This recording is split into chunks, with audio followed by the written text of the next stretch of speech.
I know it's a bit of a weird angle, and that hopefully can I make it any better? A little bit. I don't want this to topple over. If I put that there, then that's fine. But as soon as I let go, um, actually, can I do it this way? No, that's not going to sit. Okay, I could put it over here actually. Yeah, that's better.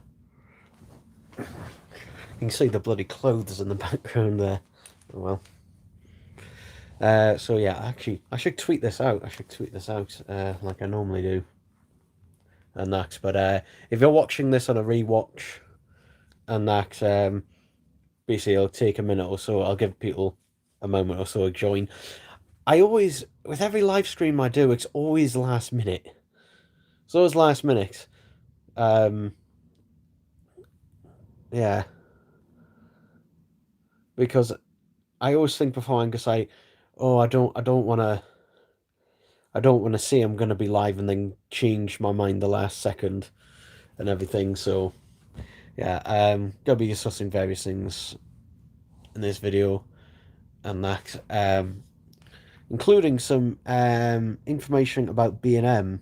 Actually, not the B&M sex, but about B&M itself. Ooh, I've got a cut or something there in my head. I don't know how I did that. Hmm. I do that a lot. So yeah, happy Thursday afternoon, everyone. I know I'm kind of doing this a bit random, but yeah, I will talk also um on a couple of points that I think I might have missed upon in my review of the 4K Blu-ray of the TV movie. I think there was a couple of things I forgot to mention. I can't remember what those are, and that off the top of my head. So yeah. Also, however, any questions you want to ask, literally any, by all means, feel free to do so. Let's get the chat open. All message. There we go. Hello,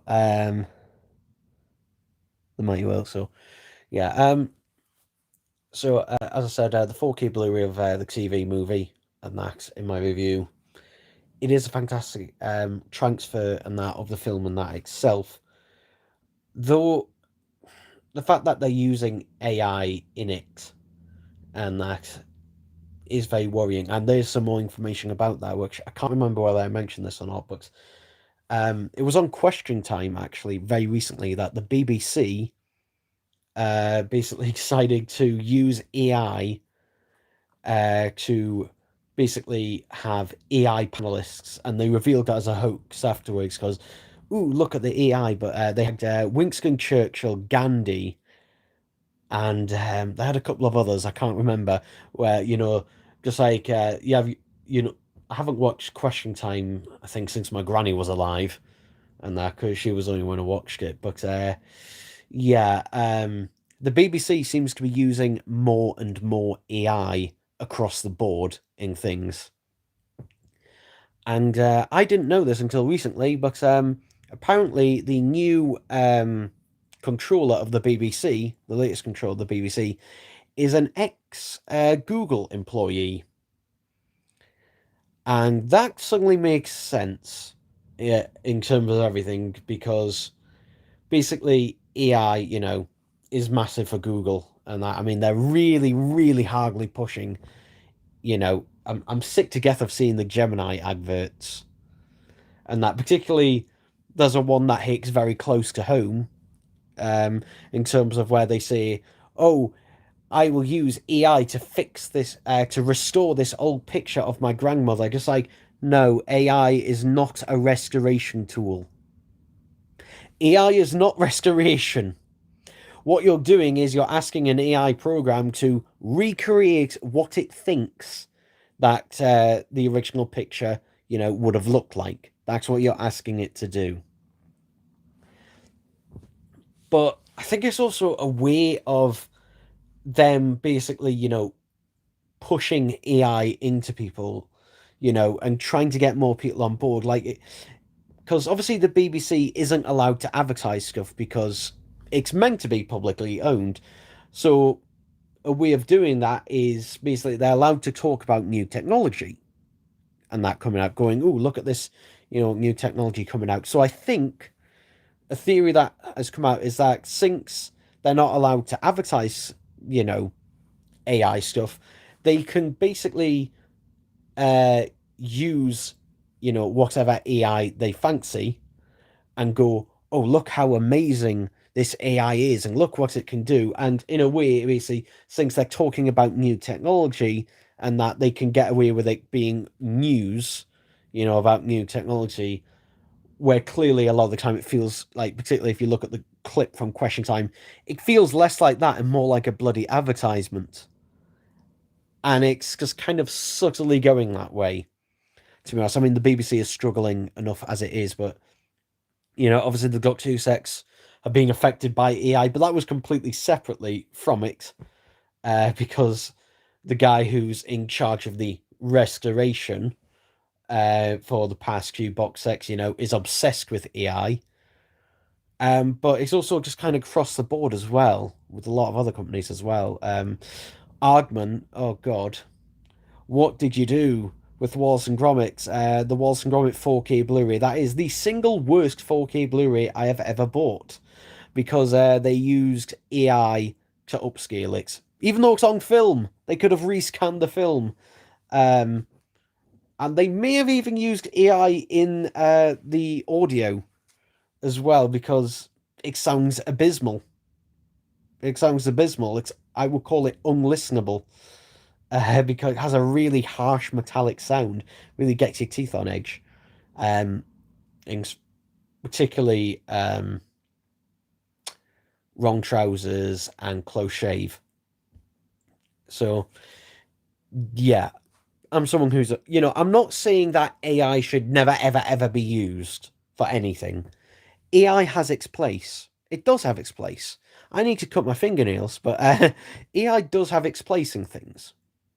You know, for example, I use Amazon's all the time, and that to set myself, little reminders for things, and it basically can be absolutely anything, stuff like that, or some just to automate, a more tedious process, and that have it automatically do that. That's fine, but here's my thing with AI.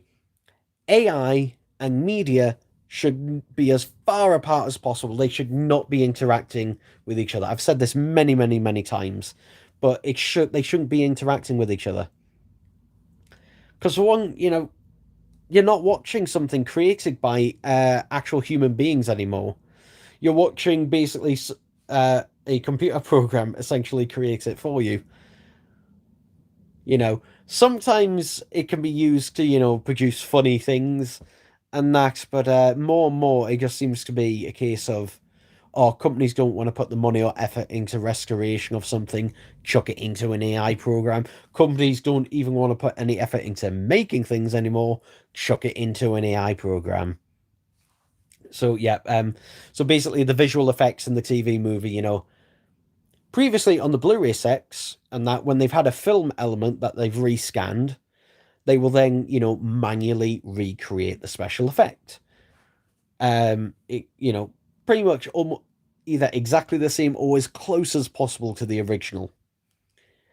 But for the TV movie, they haven't done that, from what I've heard. And again, it's being unconfirmed, and we may never get an official confirmation, but a lot of the time you can tell that they've basically there's two things that they've done. One is for some scenes they've taken the original special effect and ran it through an AI program, or in some cases they've just asked the AI to do it. And yeah, whenever you see a digital effect in the film, you can really tell that it just doesn't fit properly. It really doesn't,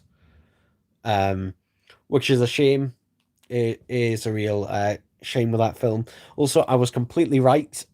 In God, the like the thing is, I didn't know how right I would be though. It is shocking and not shocking at the same time how many people I see on Facebook and Twitter on a daily basis trying to play the 4K Blu-ray in a regular Blu-ray player. There was even one who I think tried to play it in a DVD player, which, you know, I mean, it's funny, but also, I mean, come on, because some of these people, um, I think there was one of them who was, I think the one 18 or 19 years old, I think, if I remember rightly.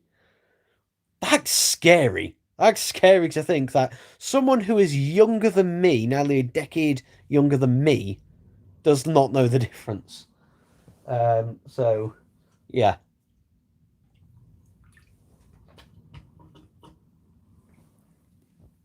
But as I said before, the recommendation, although saying that, I don't know if it's sold out everywhere. Actually, let's have a look if you can find the TV movie Steelbook. Because I know it's sold out on HMV.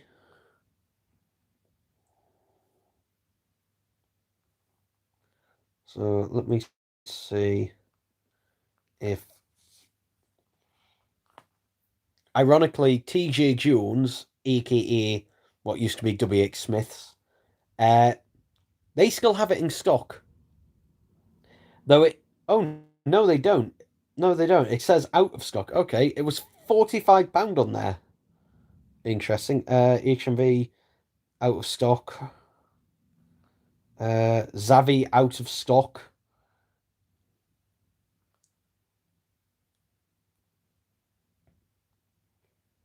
Galaxy. Who the fuck has bought it from Galaxy for? £60 for the TV movie Steelbook.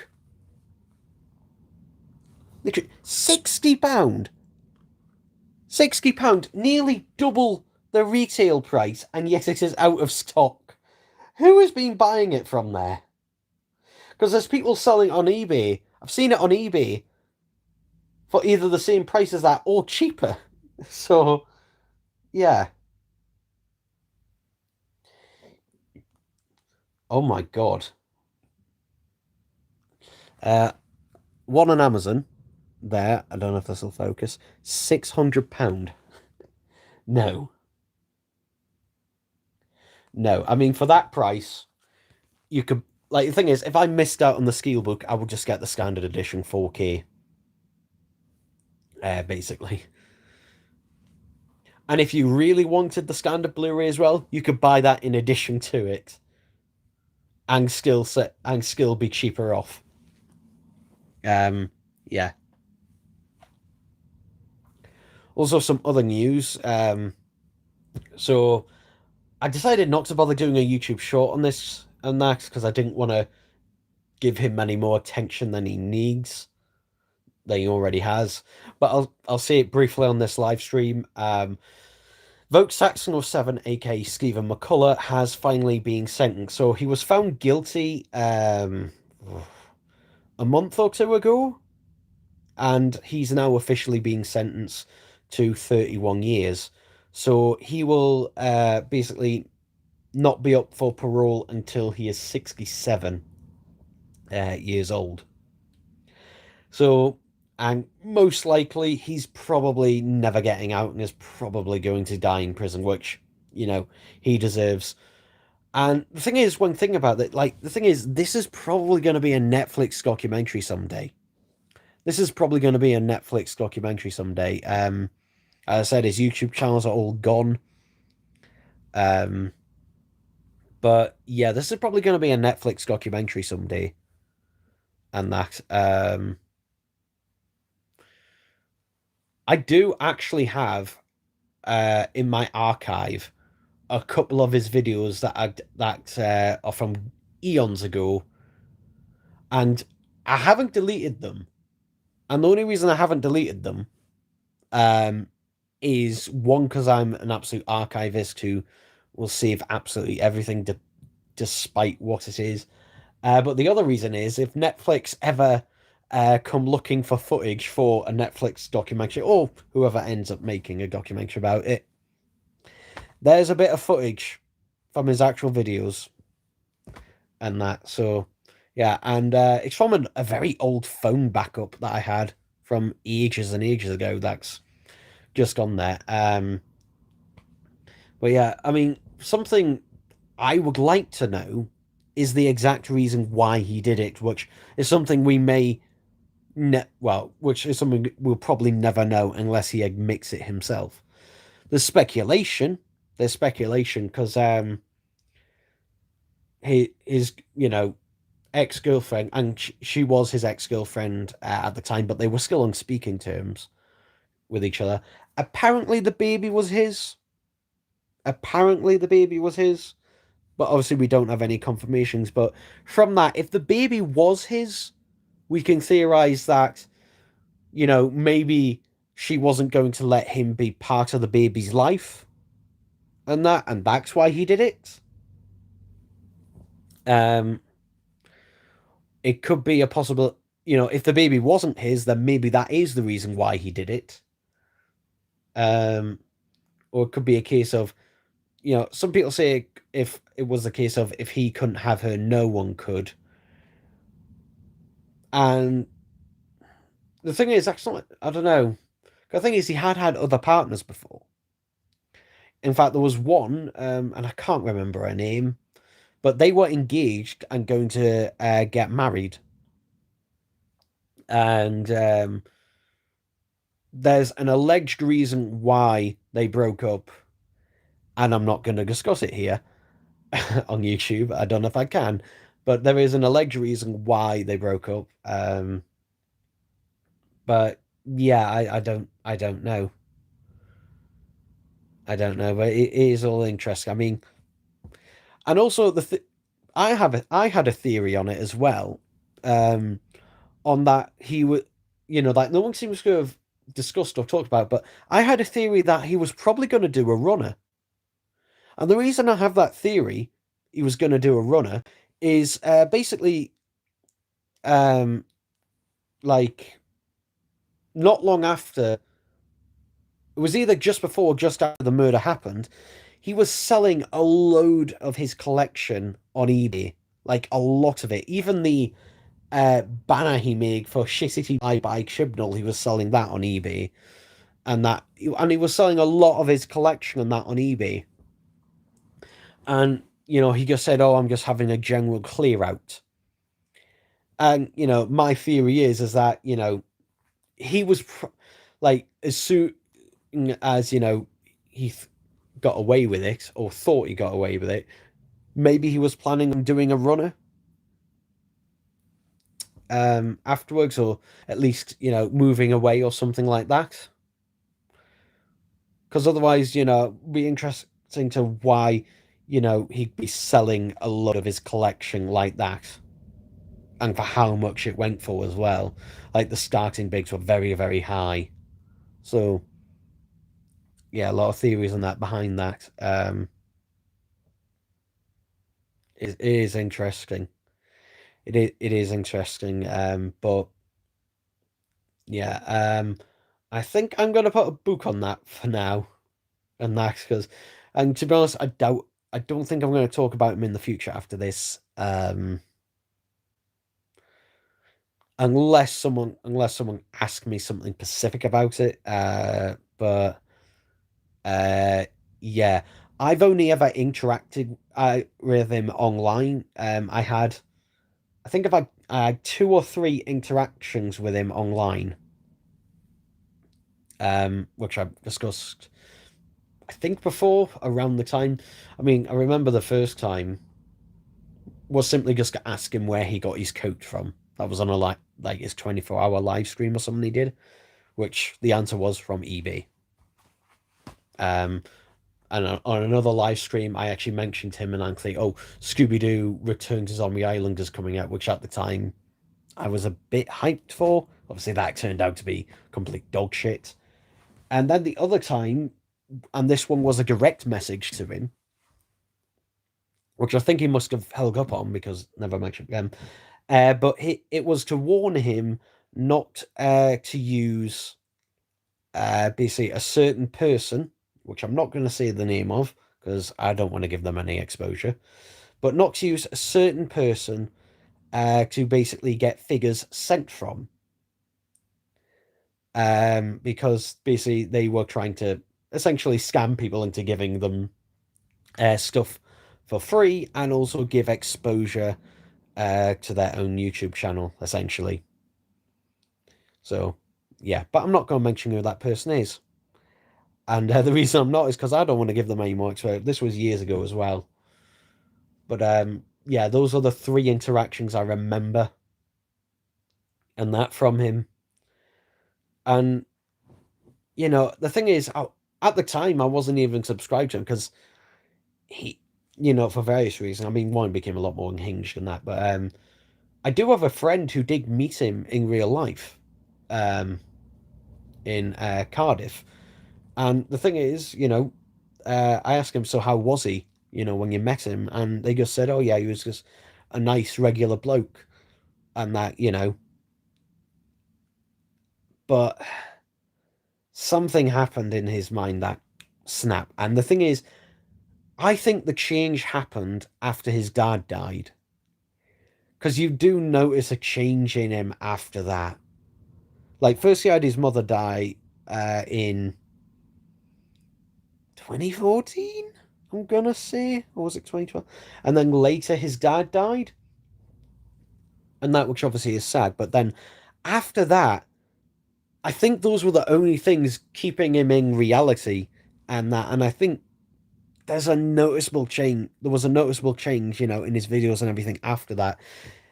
Particularly him becoming a lot more unhinged, and that, like, you know, on camera and that as well. I know that was obviously part of his gimmick, but like, you're starting to feel like, oh, this isn't an act anymore. He is actually, you know, mentally bloody losing it. So yeah, but we'll put a bookend on that. We'll put a bookend on that. I swear for that one. So yeah, but we'll see. It's all a bit weird. But news about B&M, not the sets, but actually the store itself, because this could be relevant to the sets.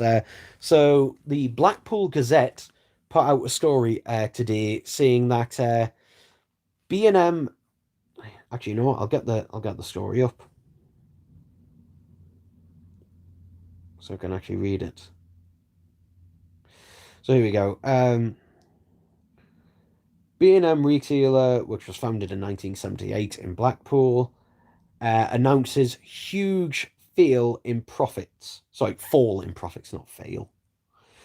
So yeah, B&M have had a huge fall in profits. And the thing is, it's not that surprising because obviously, you know, with the discount retailers and that, they were in the 2010s, they were on top of their game and that. And I think the problem is a lot of other competitors are kind of bringing them all down a bit. I mean, I used to, you know, I used to buy things and that from B&M, you know, all the time, even before they got two sets and that. It would normally be like, you know, some drinks or crisps or whatever. And occasionally I still do, but most of the time I don't because Home Bargains is cheaper. And that, and normally wherever there's a B&M, there's a Home Bargains not far away from it. So they're kind of classing them out in that regards. But obviously, could this mean B&M going under and that? And I don't think so. Not as of yet. I don't think it's going to be a complete crash and that as of yet. But, you know, there is that kind of worry and that behind it. And obviously, it could mean that, you know, if they're going to tighten up their belt on things, that could mean, you know, an end to the Got To exclusive sets from there. We could also explain the rumours in the price hike in them. Because B&M needs to, you know, tighten things up and actually start making more money on things. So that could be the case. Because the thing is, they do keep opening new stores and that, and I think it could be a case of now they start reversing it, because over the past few years, I've noticed a lot more B&Ms have opened in the last like 5 years than they have in the last 10 or 15. And I think maybe they stretched themselves a little bit too thin with that.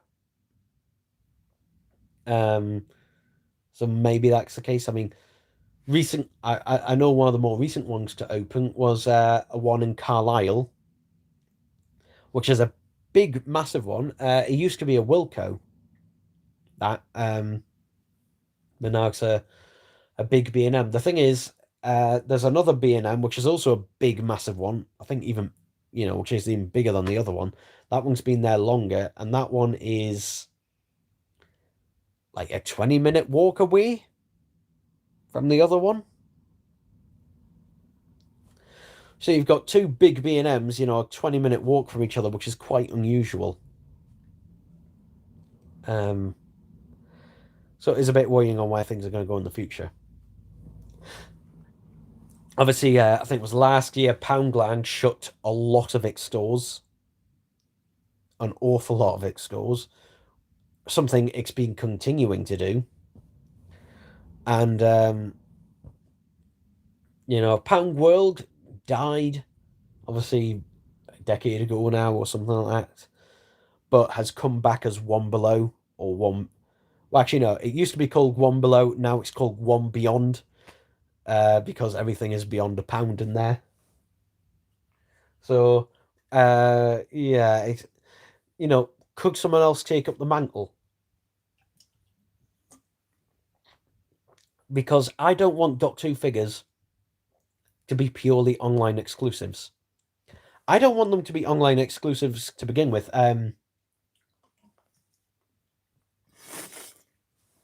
Like this year, I decided, basically, if I could get something in a physical shop, then I would. Unless it was dramatically cheaper online, or if it was something that was only available online, obviously. Because I am sick to death of receiving stuff in the post that is damaged. So, if I can, I'll try and get it in a physical store. Also, I like to be able, particularly with figures and stuff, I like to be able to look at them because, sometimes the quality control is a little bit all over the place. So yeah, I do like being able to, have them and that in hand and actually see them physically there in a store. Plus, if something is wrong with them, then it's much easier to take something back to a store than it is to deal with it online. Plus, also, I find that in store you have much, like, I'll give you HMV, right? HMV's in store customer service is excellent. Honestly, really friendly, really, really friendly staff. Never had a problem with it. Their online customer service is shit. And it's only gotten worse and worse. And I know that, and I know this, basically, people who work in the stores do not like the people who are in charge of the online stuff. Because the people you find who work in a physical HMV store, they're into their physical media. They are absolutely into their physical media. The people who work online are clearly not and don't seem to understand it. So yeah, basically, the customer service and that between the two of them, one is a lot better than that than the other. So, but obviously, who could pick up it if B&M fell through, and that because despite what people may think, the B&M sets are still big business for character. Basically, it essentially guarantee, because the thing is, it guarantees them to make so many sales each year.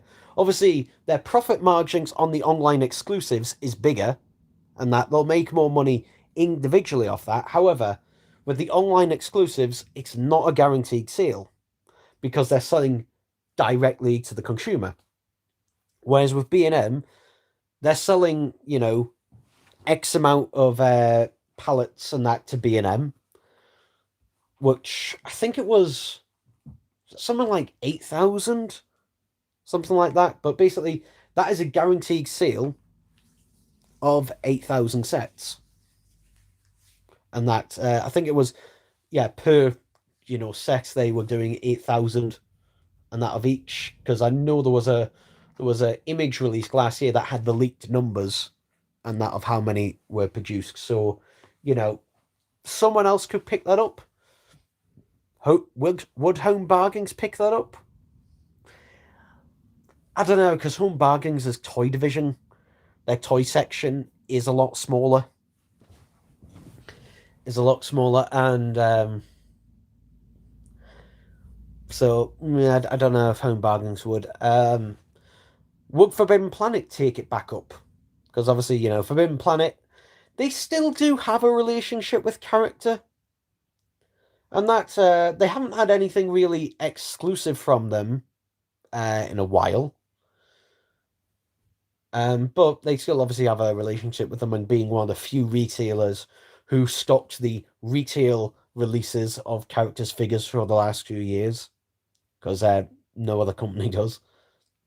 And obviously, I've heard they're meant to be getting those electroplated sonic screwdrivers and laser screwdriver, which are coming out in a few months' time.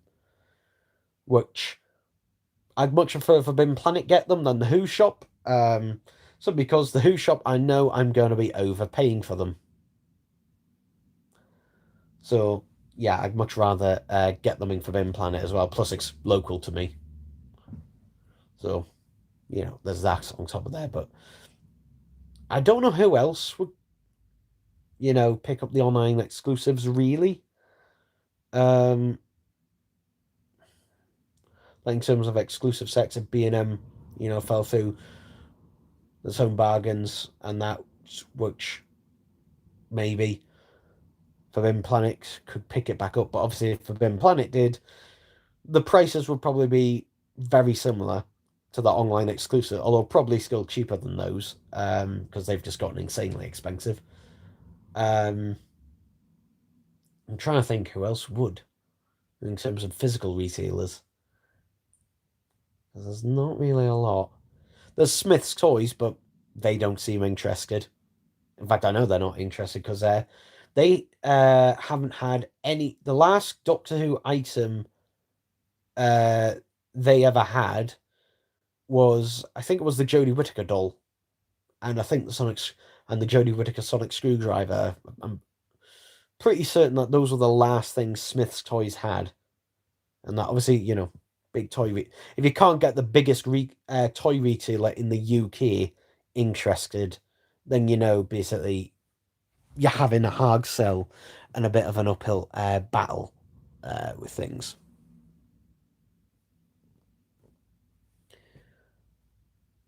Let me have you guys gone down the tube.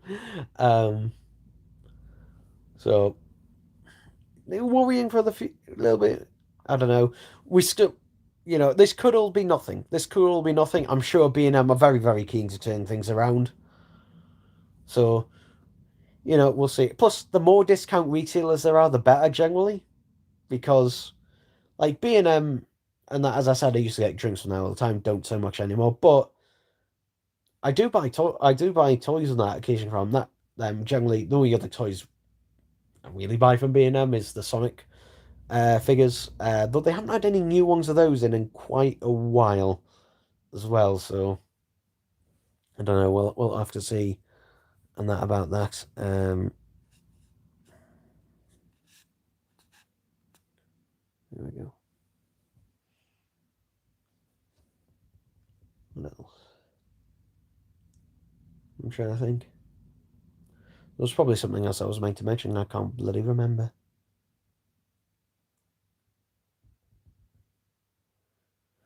Oh god, there was something else about the TV movie I was going to mention, and for the life of me, I can't bloody remember what that is.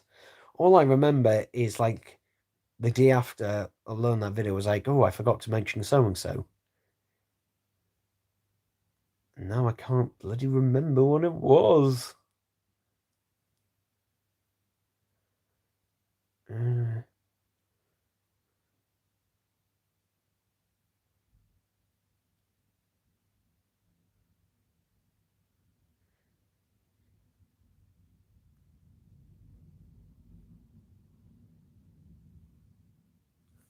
honestly don't know.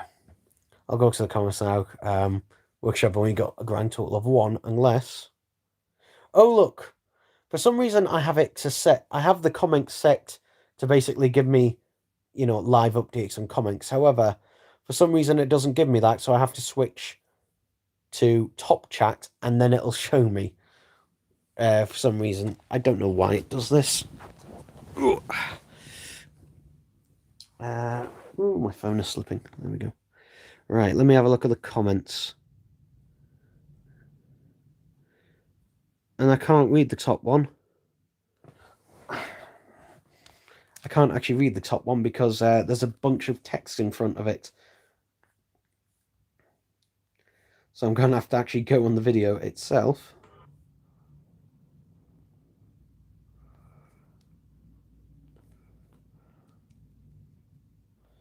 God, come on, internet. Come on.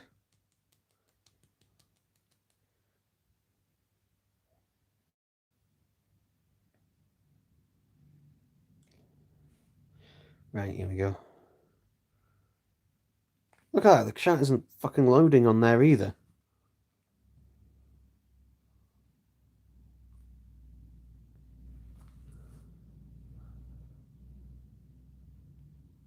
Great. I can't see the fucking comments. There we go, there's the fucking hell, right. Oh, bugger off adverts. Alright, here we go. It is sad that the smartphone controlled Dalek doesn't work. Oh, that thing from ages ago. Yeah, I legitimately chucked it to one side and I've never bothered with it again, so... Yeah, that smartphone operated Dalek, that is a blast from the bloody past. I'd completely forgotten about that. I think I got that for Christmas one year. And yeah, it just didn't work. It just didn't work. Which is why, you should never get anything that relies purely on an app to work. Because if the app doesn't work, then you're screwed. GW says, I actually bought a few items he was selling before everything happened. I was even in the Christmas stream. Yeah, I remember that stream. And I went into it a couple of times. And I think I went in it once or twice, realizing, oh, he's not actually answering questions, so I just left it. Obviously, little did we know at the time. Maybe that's why B&M have asked for less sex this year. I mean, I don't think so, because we don't know the quantity, because I do know the quantity they've been asking for has actually been going up. We've been getting less variety of sets, but the quantity, the amount that they've been ordering has actually been going up. Because it used to be that they would only order like 4,000 Dalek sets. Now it's around 8,000. So, yeah, in some cases 10. So, they are ordering more and that of that, so... Kind of balances it out. I just mean they're easier to get your hands on and that, and it's good for army building. Like, for me, it's more about the quality as well of what we get. They do seem to have a weird off-brand stuff in store, which just keeps the names. There was a Wilco name in that changed to B&M. If Master Replicas can get the battles in time into more than just B&M or WX... I've never seen the battles in time in B&M, actually. I've never seen the Got 2 battles in time in B&M.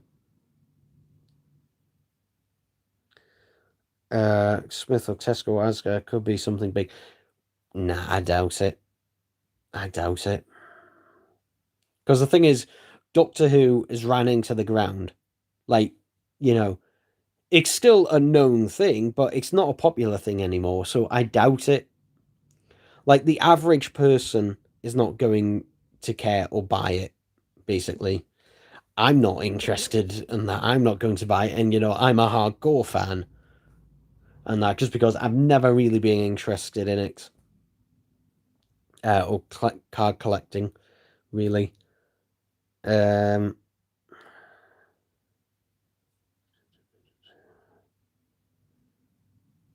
so right about HM. Yeah.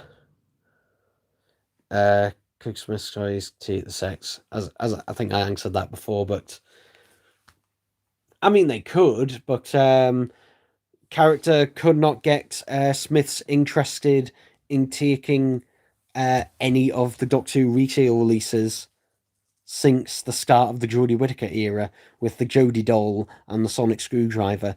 Ever since then, Smiths has not been interested because they just couldn't sell it.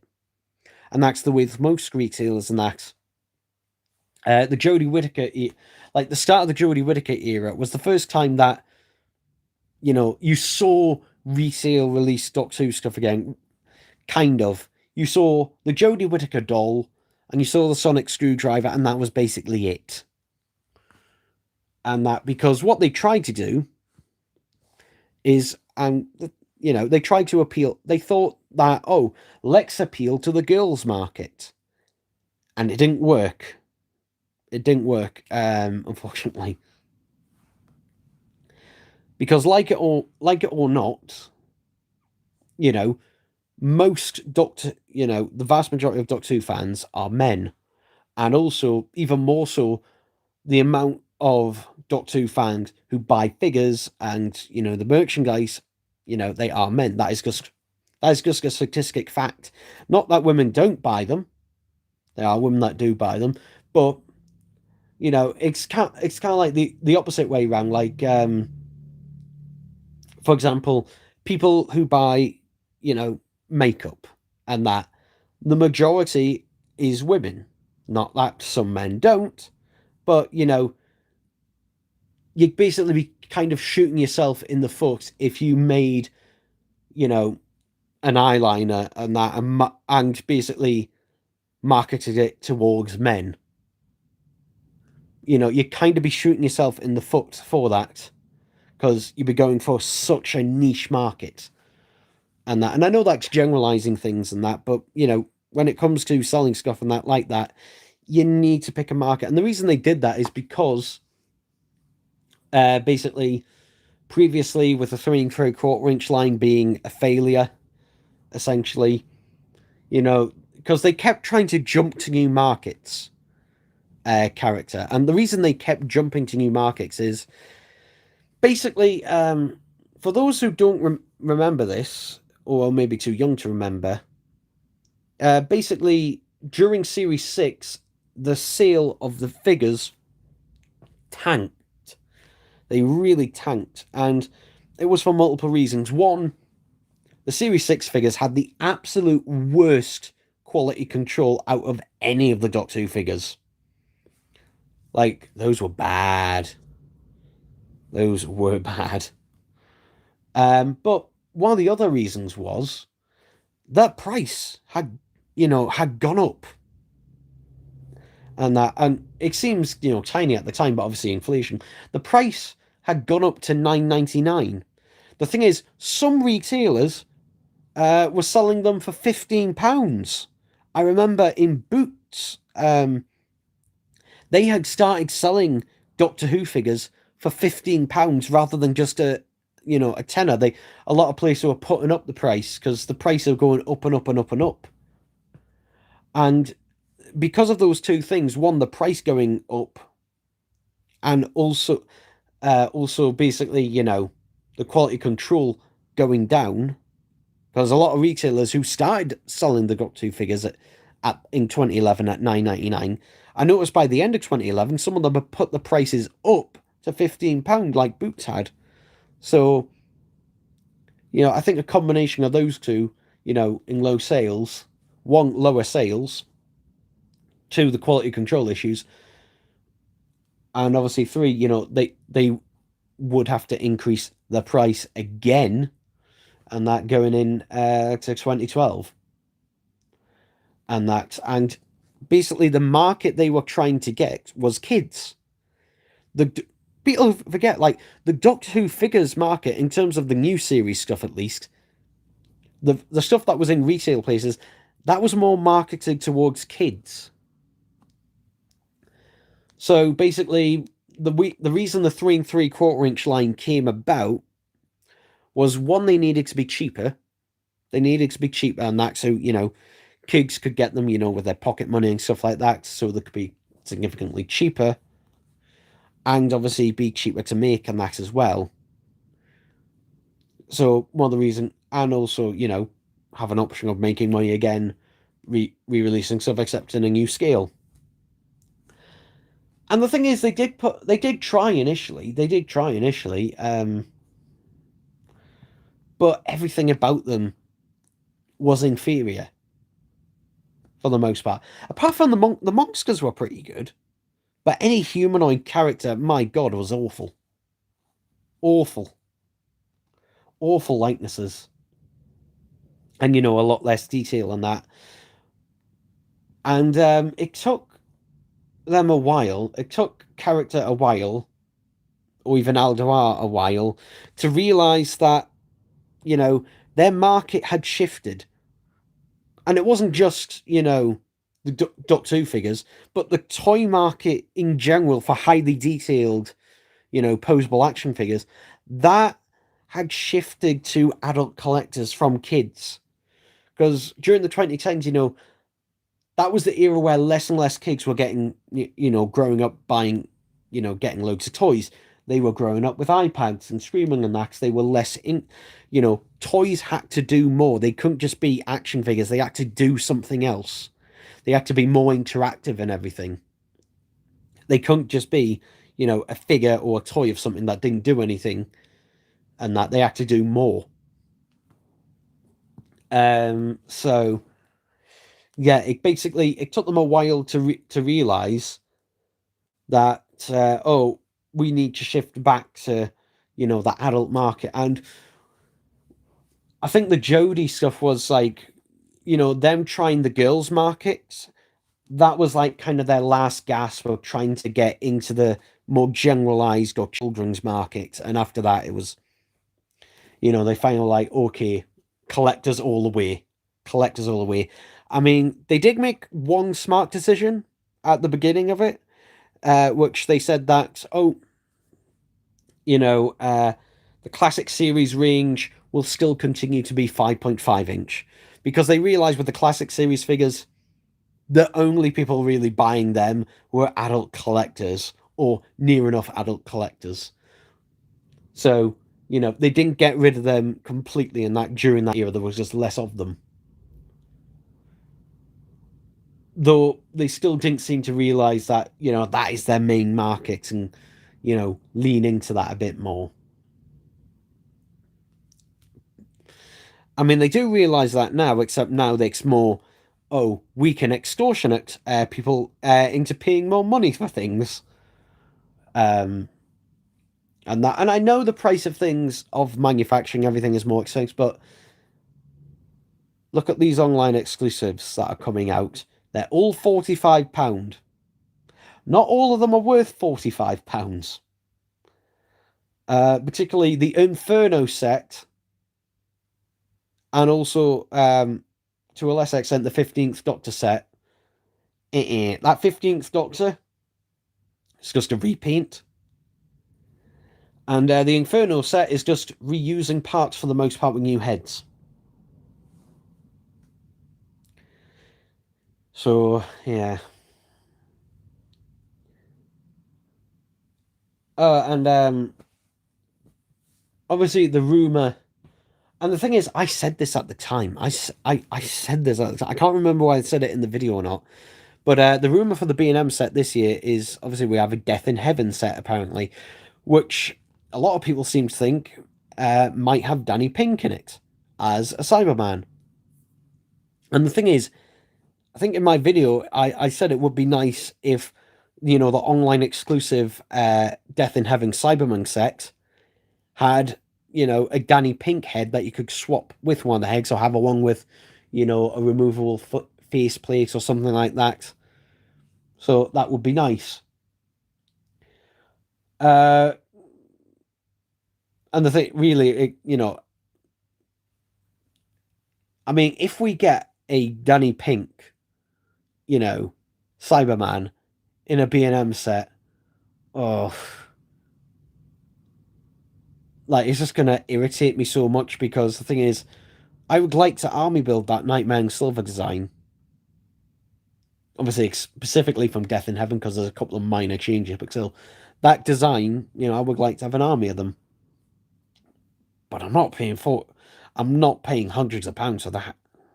I might get two, maybe three, but that'd be very much pushing it. But you know, if it is just that with the Danny Pink head on it, just like for fuck's sake, why am I paying 45 quid for it? Though imagine if it has the removable faceplate, if it's like, oh, it can be a regular side mount and it's got a removable faceplate, that would piss me off even more from the online exclusive. And that's which the online exclusives at the minute piss me off this year because it's a collect and build figure, which I don't like the fact of anyway, because people think you're saving money and not, you're spending. It's forcing you to buy more. It's forcing you to buy more. Because other than the alternative arm gun, there's no other accessories included. That is one of the accessories included, which is the Yeti head, which, arguably is the smallest part. Arguably. So, yeah, and that Yeti is going to cost a lot of money, over 200 quid to buy one Yeti. And the thing is, I love that Yeti. It looks great. I'm not going to be army building that. In fact, I will not even have two of them. I will not even have two of them. And the worrying thing is, that I worry about, is basically, across the board, some of these sets are going to be more popular than others. The Wirren is going to be more popular than the 15th Doctor set. That's the one set that everyone is kind of thrown to the wasteland of. No one really wants that particularly. But my worry is, imagine if one of them sells out and that, and either you're having to wait months to hopefully get in at another chance of them waiting, to do more stock of, or they decide not to bother doing new stock and then it's all gone and you can't complete that Yeti. And those are my two worries about it. And that is, because I want to be able to build that Yeti. And obviously, it's probably that is probably one of the best figures, honestly. Just by looking at it, it looks one of the best figures that Aldo has ever done. And that it's definitely one of the best, in the past 10 years. I'd say easily the best figure from last year was the Beat the Meep figure. But yeah, it does make me a bit worried about where we're going with that.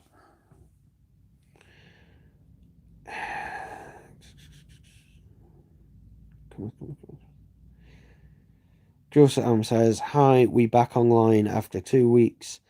Any more 4K Doctor Who episodes? My guess, 5 Doctors and face it.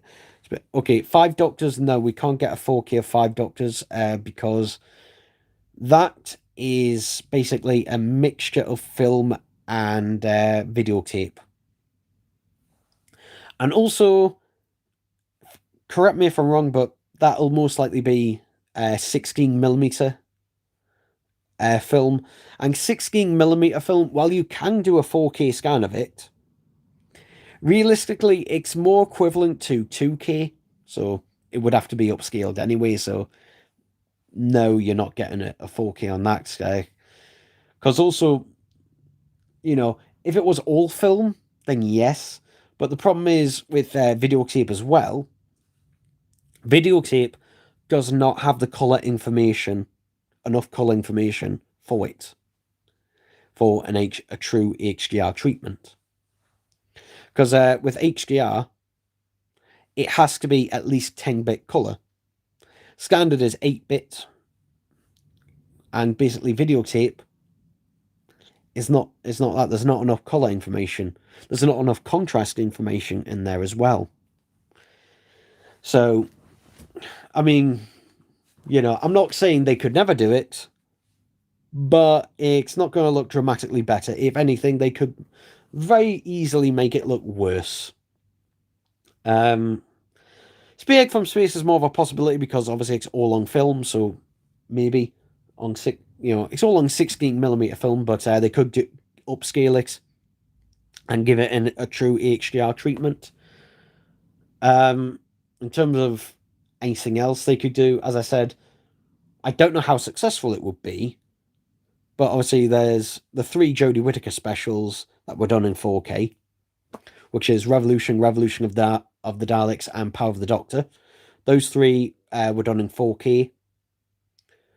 Though I think they may be upscales. I'm not sure. I'm not sure whether they are true 4K or whether they were upscaled. They were shot in 4K, but they most likely were mastered in 2K and then upscaled to 4K, so I'm not sure. And then, obviously, everything after that, 60th anniversary specials and everything after that is true 4K. They haven't done any releases for that. The 60th anniversary specials, I would rebuy in 4K. I haven't rewatched them since, though. Honestly, I haven't rewatched them since. Because each one of them I had a problem with. Like, Wild Blue Yonder, the ending dialogue is so fucking insufferable. Everything else about it is great. But that ending, oh god, it irks you. With that dialogue. Wild Blue Yonder, that one's kind of the alright one. But it missed a trick on being an anniversary special, like, to bring back some old doctors and that, or even old companions. Really missed a trick with that one. It just kind of feel, it's not a bad episode, it's just kind of standard. It's an interesting concept, at least. And then the final one, the giggle. Oh god, bioregeneration, Jesus Christ. That irked me to no end. So, yeah.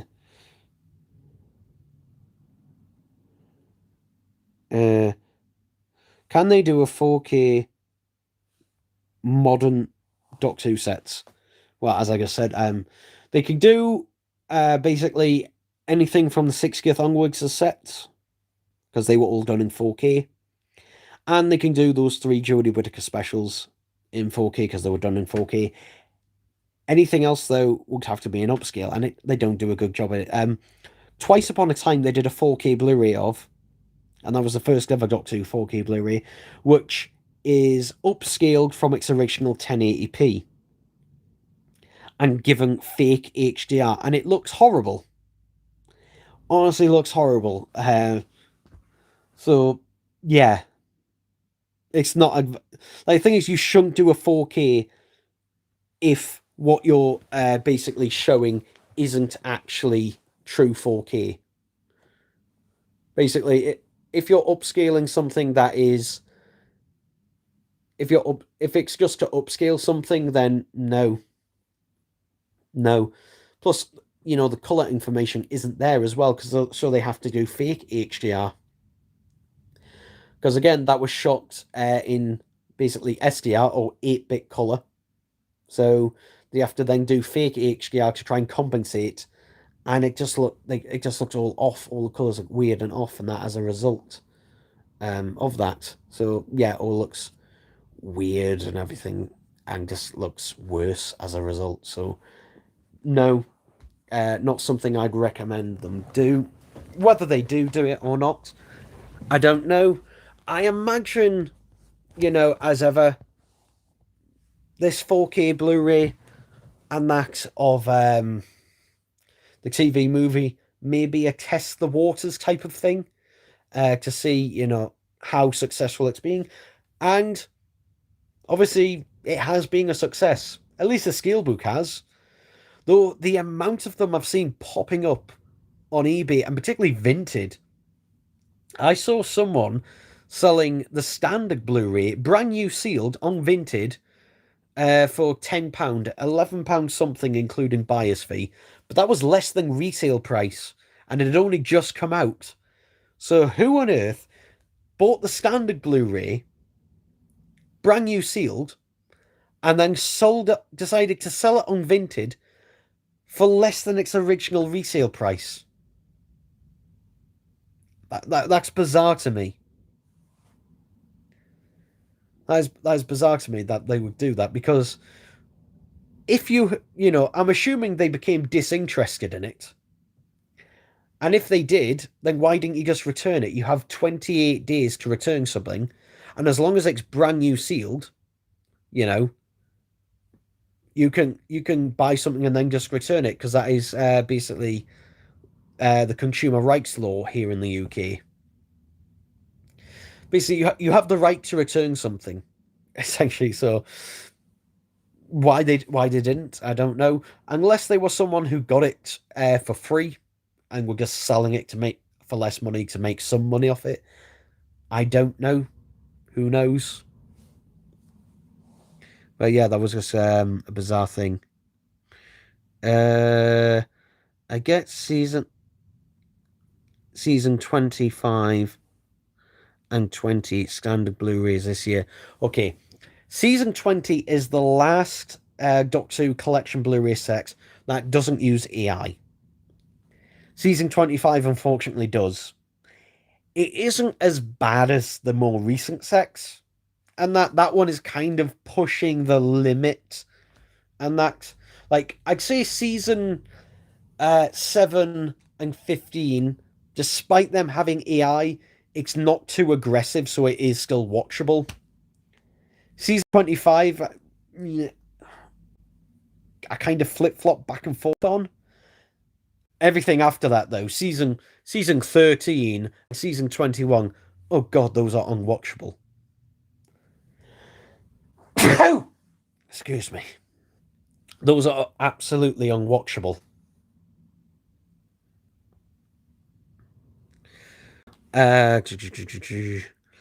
Why Doctor Who gets cancelled Christmas special? Why are we getting another reboot? Okay.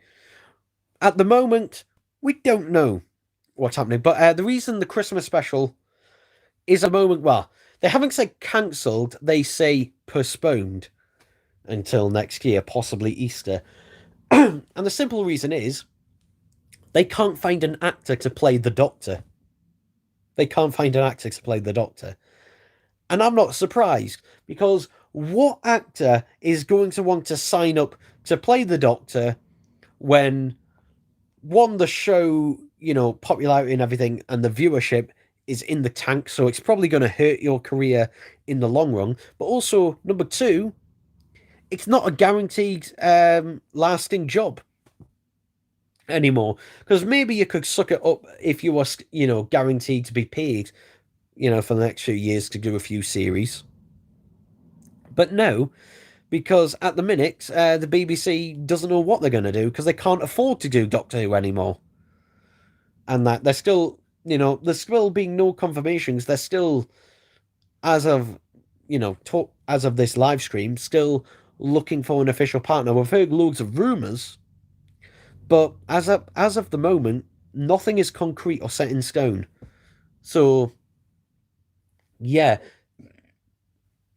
I think it might just be one of those things that just kind of keeps getting pushed back more and more and more until, eventually something's going to have, until eventually, they're going to have to throw in the towel on that. Will Doctor Who ever come back? Well, yeah, because it's an IP. IPs are worth money, and that it still, is making money to this day. But, that market is a lot more niche than it used to be. But I'd say it needs to have a rest. Give it a rest.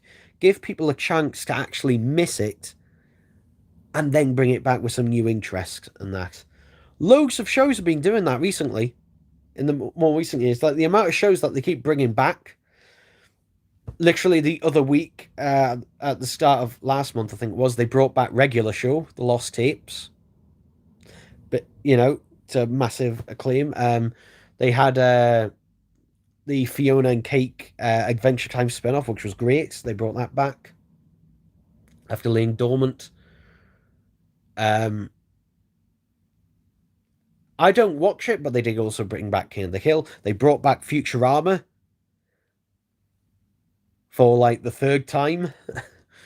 Um, what else could they bring back recently as well? I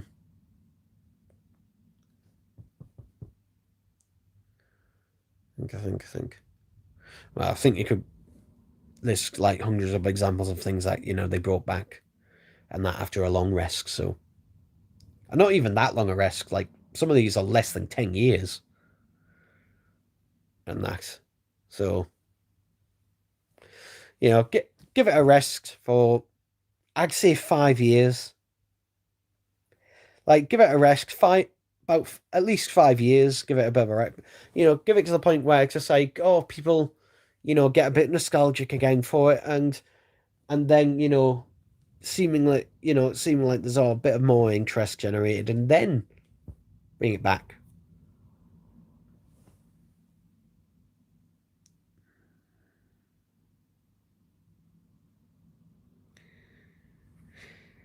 Okay. Hello, DJ Bus Cakes. Oh, message redacted. Okay, whatever that was.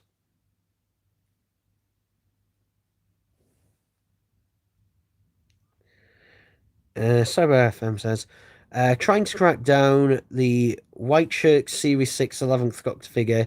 It's crazy how rare and expensive that is. Yeah, I remember I got mine off eBay in, I think, 2012, and it was 9.99. And that, so yeah, I got that. The paint apps are really weird on that one. Like the eyes, they just look really odd. Something about the eyes on that one, but yeah, the white shirt. The thing is, it's meant to be based on the Impossible Astronaut look, but in that he's got a blue bow tie, and also he's got a blue striped shirt. It's a very pale blue, but it is blue striped.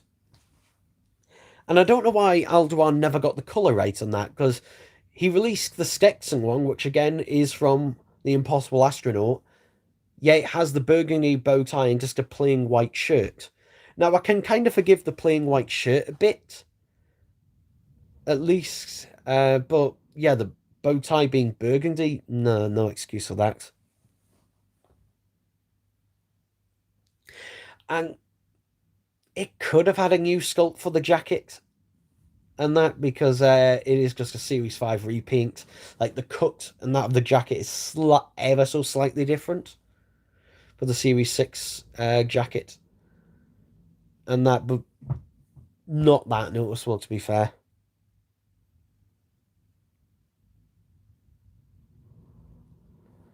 Um, I have all the vivid imagination, Captain Talent figures besides Super Smith. Okay. Uh, I do not buy Captain Scarlet figures. I have watched, I think, like the first 16 episodes of Captain Scarlet, though that was back in middle school, and that was because in middle school I was part of a lunchtime club, which changed as it went on. Initially, it was called Games Club, where we would literally, play various different board games. Then it became Drawing Club, where we would draw things on paper and that with pencils and stuff. And then it became Film Stroke TV Club by the end. And one of the things we watched were episodes of Captain Scarlet. We normally had enough time to watch one or one and a bit episodes. Um, and I remember I was the longest member ever of that club that this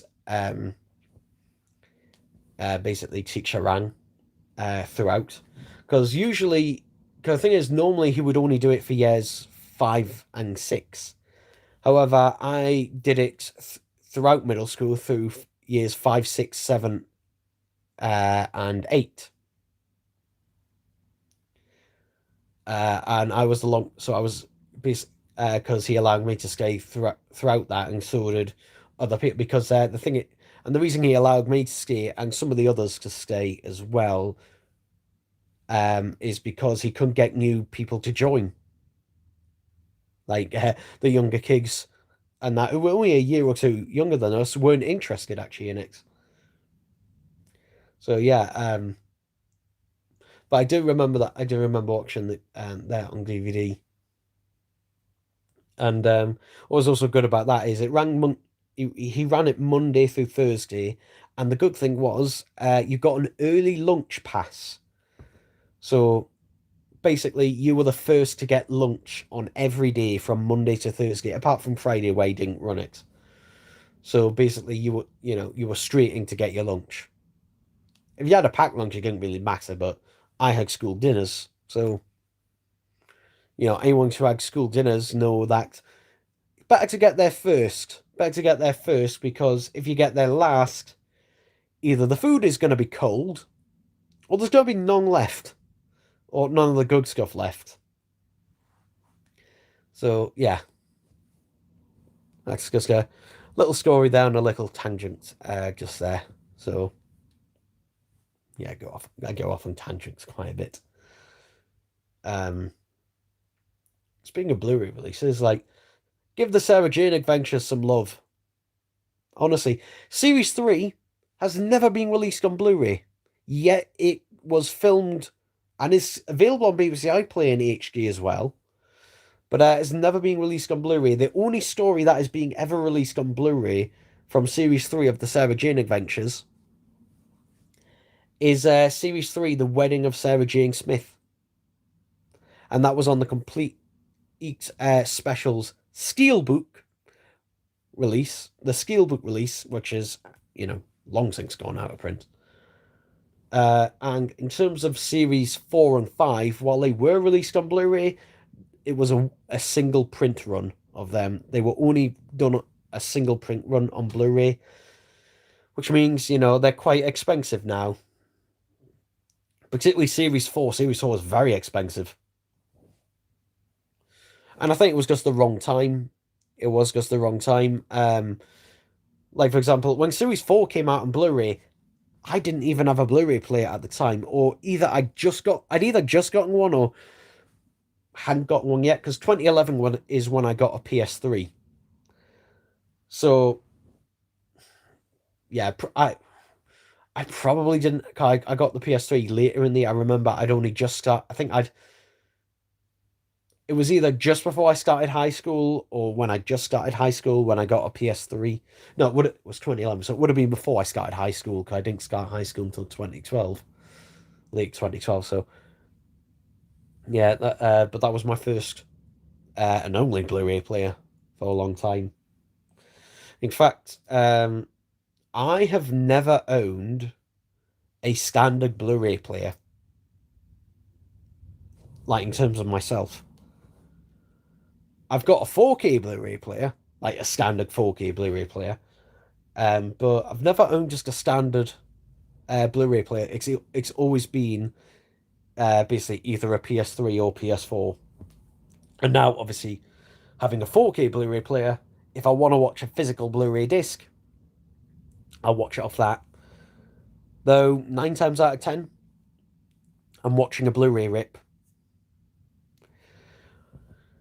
Which does get me into another thing. I have I have a media archive and that with a bunch of hard drive, including because I rip every single disc I have to MP4 or FLAC if it's a CD. And the problem is, I need to expand that library, and also I have to have another drive to back it up on as well. So I have to buy 2 drives basically, to add one extra drive to that archive. The problem is external hard drive prices have gone insane. And the thing is, I was going to buy from WD from their recertified section. The problem is now, it used to be, oh, you have to spend £50 to get free delivery, which, no, practically every hard drive costs £50 or more. Well, pretty much every hard drive costs £50 or more now. However, now on WD's website, to get free delivery, you have to spend £800 or more. And the thing is, you might be thinking, oh, well, how much can the delivery be? Well, when I was on there the other day, the delivery fee, I think, was £13.50, which kind of negates a lot of the deal on getting a recertified drive as opposed to a brand new one. And that I've never had a problem with the recertified ones, never had a problem with them. But you know, if it's only slightly more to buy a brand new one, I'd rather buy the brand new one, because with the brand new ones as well, you get a 5-year warranty. Whereas if you buy recertified, you only get one. But beforehand, you know, the prices were so much cheaper that I was willing to go for that. So yeah, kind of makes me a bit worried in that for the future, because obviously having a massive media archive and that, because you know, I'm going to say this, and that I think I've said before. Every program I watch that is from a streaming service, and I, you know, really enjoy the program, I pirate it to archive it. And I'm glad I do it, because in a lot of cases, they've gone from that streaming service and there's no way to watch them anymore, apart from pirate copies. And I'll give you an example of this. Final Space, very famous example of it, to the point where even the creator had to ask someone for a pirate copy of the 3rd season because they were unable, the creator of the show did not have a copy and was unable to watch it. So they had to ask a fan for a pirate copy. What else? I'm a big fan of Ben 10, and that's, and until very recently, the only way to watch that was either to have out of print DVDs, which weren't complete, or to have a pirate copy. And also the DVDs, most of them were 4:3 crops, not the 16:9 ones. And obviously, you know, standard definition versus high definition. So, yeah, it is something to think about. But another thing to think about, and that if you are, because I do recommend doing it, you know, if you have all your Doctor Who DVDs or Blu-rays now, I do recommend ripping them and archiving them. And that, because those discs won't last forever as well. And that, plus it's convenient as well. Hey, you don't have to use any streaming services or anything. And that, you can copy them to loads of different devices and that simultaneously. Because like you know, you can rip them as standard MP4s if you want. When it comes to 4K Blu-rays, that's there's a bit of a problem at the minute, because LG, who was the last big manufacturer of 4K Blu-ray drives, stopped manufacturing them early last year, I think in January or February. So the prices on them have more than doubled for any remaining stock. Like the original, I remember when I was buying them, they were like 60 to £80, you know, depending on whether they were on sale or not. Now they're about 150 or more in a lot of cases. There are some you can buy still for a more reasonable price that actually come from China. And actually, in some cases, I'd recommend getting those ones because they don't have the copy protection firmware on them. So it means you can just rip discs right out the box rather than having to downgrade the firmware, which used to be an absolute fucking nightmare to do, though in recent times it's much, much easier, but still, pain in the ass. I talk about this more on my other channel in an upcoming video in the next couple of weeks. So yeah, also, what is up, actually, with Steelbook releases coming later than the standard releases? And sometimes it's like a week apart. Like, It, Welcome to Derry, the steelbook of that came out the week after the standard edition, and I don't know why. It's like, oh, you paid more for the standard edition? Well, you've got to wait an extra week. I don't know why they didn't just push back the standard edition so they could all release at the same time. Bit bizarre. Normally you have it the other way around. And with Avatar Fire and Ash, or Fire and Ass, uh,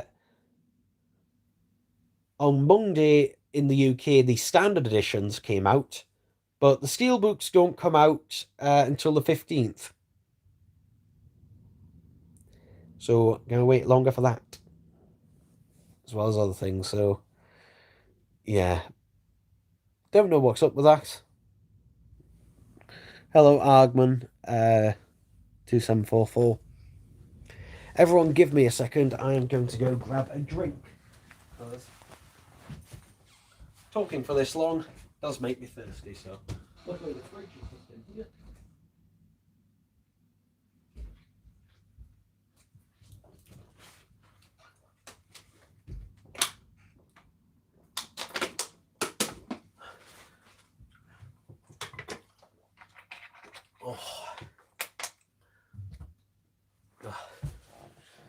Oh, nice cold drink of water. Flavoured water. Oh. Can we put you... Yeah. And raise you up a little bit. There we go. I should have done this before, actually. I'm balancing it. I'm actually doing this live stream from my tablet, and at the moment, this is actually way more comfortable because I'm not kind of leaning to the side. I've actually got my tablet actually balanced now on a couple of cushions, so it's more level. Yeah, Tintin, the second Tintin film is officially in the works. I don't think it has any involvement from Stephen Moffat, though, this time around. If you don't know, in 2011, a animated motion capture Tintin film came out, The Secret of the Unicorn, a fantastic film. And basically, the original draft script, there we go, was written by Stephen Moffat.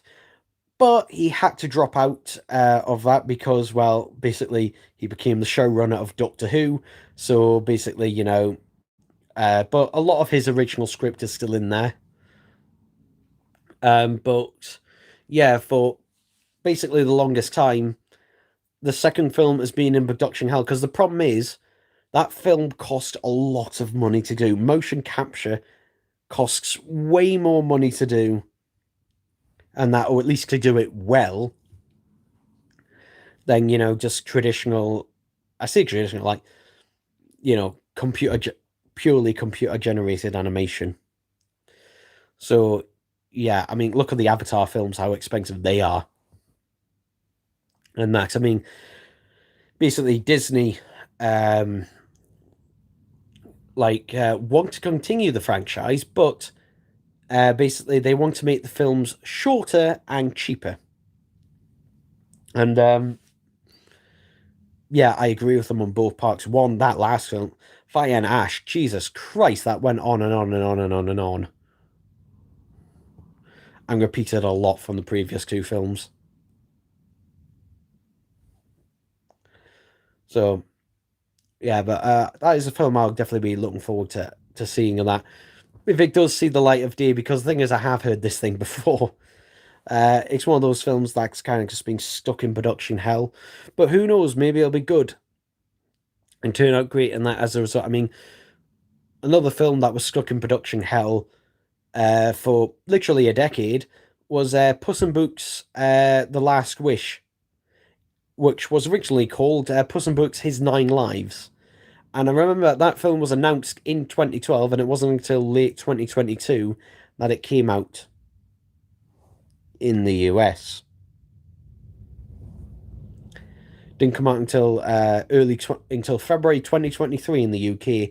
It took so long to come out in the UK that literally, I think 2 weeks before it came out in the UK, it was actually available digitally in the US. So I actually watched it digitally from Amazon US first before it actually came out in the UK. I did also go see it in the UK as well, on cinema screens. And that film absolutely looks amazing.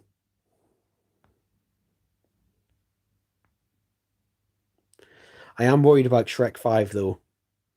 It is good that they're going back to the script. Well, I hope it is, because the initial script that they had and that it wasn't testing well. The original version they had of the Shrek 5 film, it wasn't testing well, so they've basically gone back and redone it. So hopefully we'll see with that one, we'll see. I hope they change the designs, but I doubt it. When I say change, I mean change them back.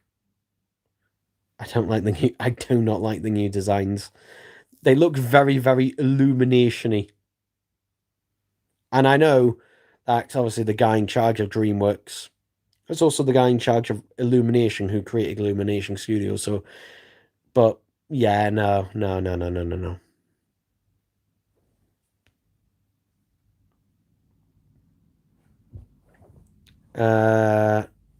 Yeah, I don't know what else to really talk about now at this kind of stage. I've kind of mentioned everything that I was planning on mentioning, and that yeah.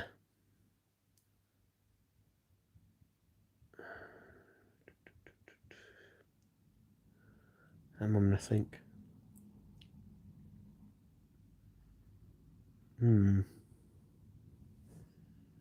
As I said, what episode? What's your best episode? New series best? Okay, I'm guessing my favorite episode of the new series is Dalek, which I think I've mentioned before. But yeah, that's my favorite episode of the new series.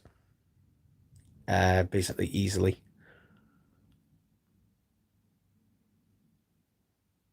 Totally agree. Yeah, and it's the only script done for the new series by Robert Shearman, who wrote some of the best, at least in some of the Big Finish's early catalogue.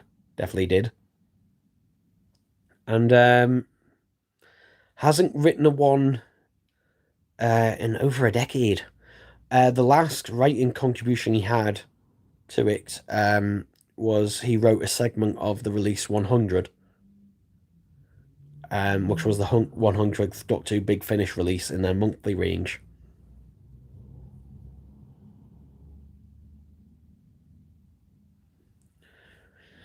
And he did also, I think he also did he write the novelization for Dalek? I can't remember.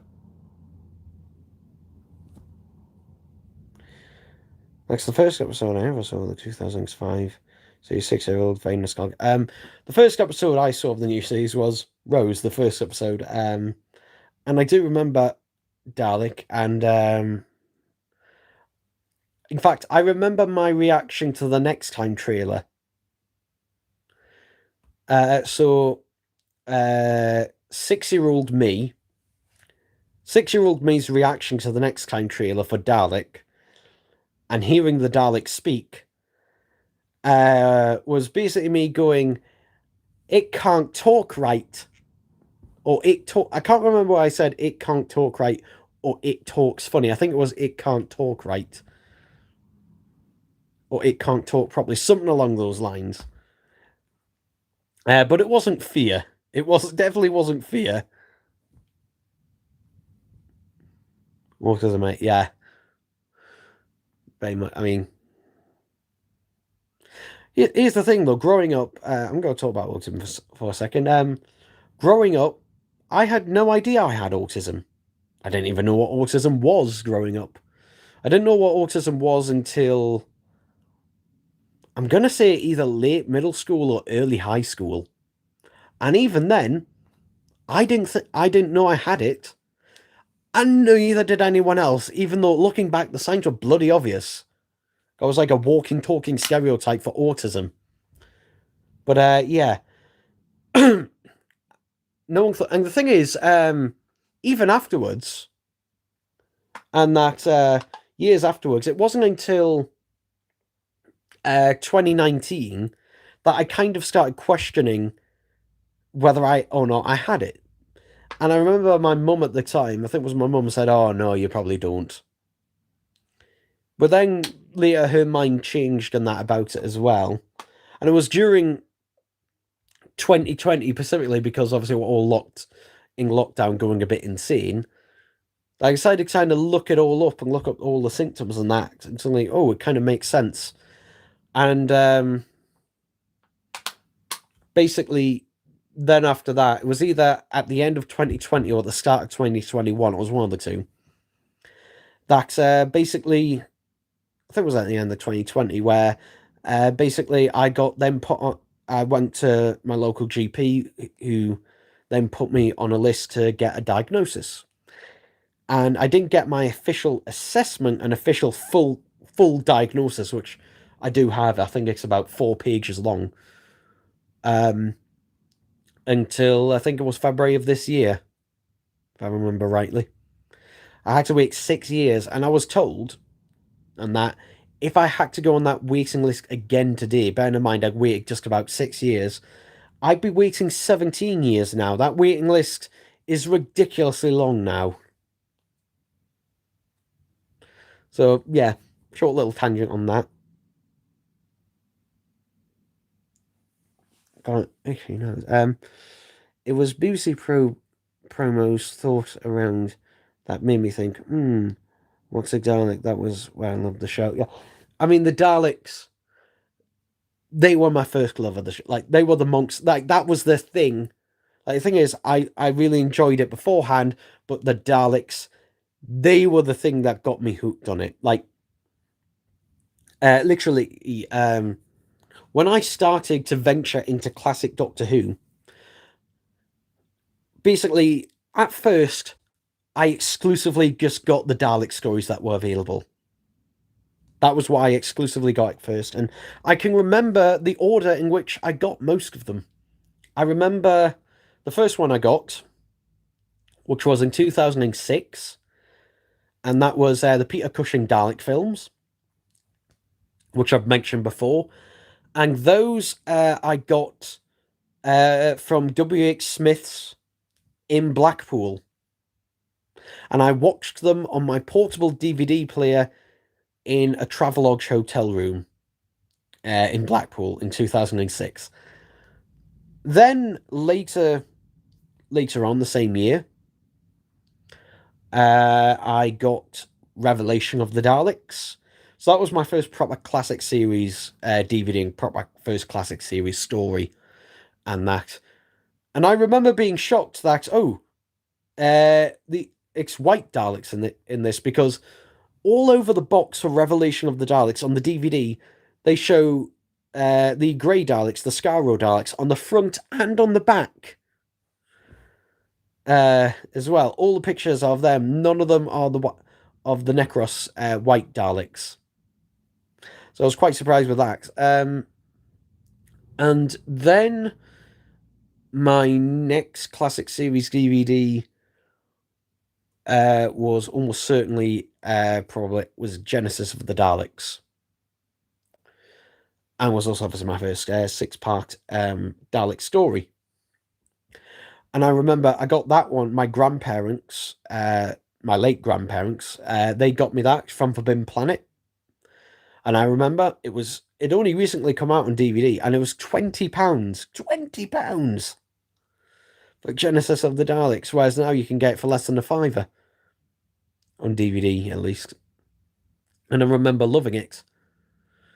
So yeah, I remember those three. The Dalek story I got after that was oh, actually no, before that, before Genesis of the Daleks, I tell a lie. The Dalek story I got after that, after Revelation, was the Dark Invasion of Earth / the Five Doctors. I got those two together. I know the Five Doctors isn't a Dalek story, but it has a Dalek in it. So, yeah. So it would have been that, then Genesis of the Daleks. Then after that, wonder what that noise was. It was my dog. Then after that, it was Remembrance of the Daleks, that original DVD with one of the worst covers ever. Which what it is it's a zoomed in. It's a zoom in of a picture of a Dalek that's been blown up, semi blown up. Yeah, it looks a bit crap, which is what put me off that one. Initially, but I was like, okay, I'll get that. I remember I got that one in Blackpool as well. I got that one in Blackpool,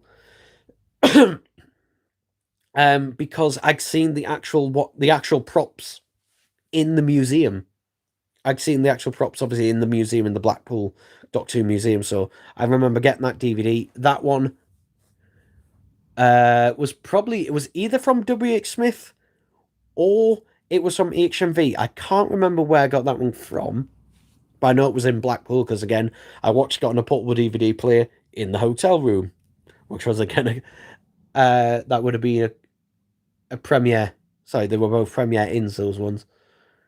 Um, then after that, it was Resurrection of the Daleks. I don't remember where I got that one from. I don't remember where I got that one from. That one might have been ordered online. I can't remember. Then the one I got after that was The Daleks, as part of that Beginnings box set. And then after that, it was basically what DVDs were released after that. So after that would have been Destiny of the Daleks. I got the Chase. Actually, I got the Chase on VHS initially, and it was £20 just for not for the tin, just for just for the tape itself, the singular tape itself. That was £20 on eBay for a used one. And then I got the DVD when it came out. Same with Planet of the Daleks. I got that on VHS initially. Again, later on. As well as Death to the Daleks. I remember I got Death to the Daleks on VHS from the Who shop in Blackpool. Who remembers that? And that was £16.99 for VHS, and this was must have been the late. It was either the late 2000s or early 2010s. It must have been. I'm guessing probably the late 2000s. I got that one, so probably around 2009, like just before 2010. I got that one because it was at its old location, not the location it ended up at. That one I think I still have. I still have the Chase VHS. I know that, and I'm pretty sure I've got Planet of the Daleks VHS as well. I don't have many Doctor Who VHSs now. The ones I had at the time, which wasn't a huge collection of them anyway, but the ones I did have at the time, I did end up selling in order to pay for the DVDs at the time, essentially, because the pocket money I got at the time, which was like a £5 a week, would not cover the price of a DVD. Because when the DVDs came out, they were normally around 15 quid. But yeah, whether anyone wanted to know that or not, I just kind of went on the tangent about that. Yeah. Yeah, because that's how inflation works. Well, I mean, inflation kind of works into, like, in terms of some things, like, it used to be that, technology got cheaper as it went along. And that older technology would get cheaper as it went along. Now that's not the case anymore. Now it gets more expensive. Ever since the chip shortage in 2010, prices on technology have gone up, and then the RAM crisis has just made it all just kind of skyrocket. And in terms of physical media releases, some of them are more expensive now than they were before. I'll give you an example. Vinyl records are way more expensive now than when I started collecting them in 2018. And I'll give you an example. Linkin Park paper cuts No, Linkin Park Hybrid Theory. There we go. What am I on about? Because that was their greatest hits. Linkin Park Hybrid Theory. When I got that on vinyl, the vinyl record of that in 2018, it was 15 quid. If I want to buy that same record today, it's between 25 and sometimes even £30 for the exact same release. Another example, 4K Blu-rays. 4K Blu-rays, a lot of them have gone up in price, even for older releases. It used to be 4K Blu-rays were pretty much £20 across the board. Now, they're more often than not for a standard release, £25. Some cases 30 just for a standard release. So, yeah, 4K Blu-rays, they've gone up in price. Whereas Blu-rays and DVDs, for the most part, haven't. For the most part, at least in terms of new releases, they may be £1 or £2 cheaper, but 4K Blu-rays have definitely gone up by considerably more. So, yeah. And also they don't go down. 4K Blu-rays, at least in the UK, they never seem to go down in price. Very rarely do they go on sale. Whereas Blu-rays and DVDs, very often do.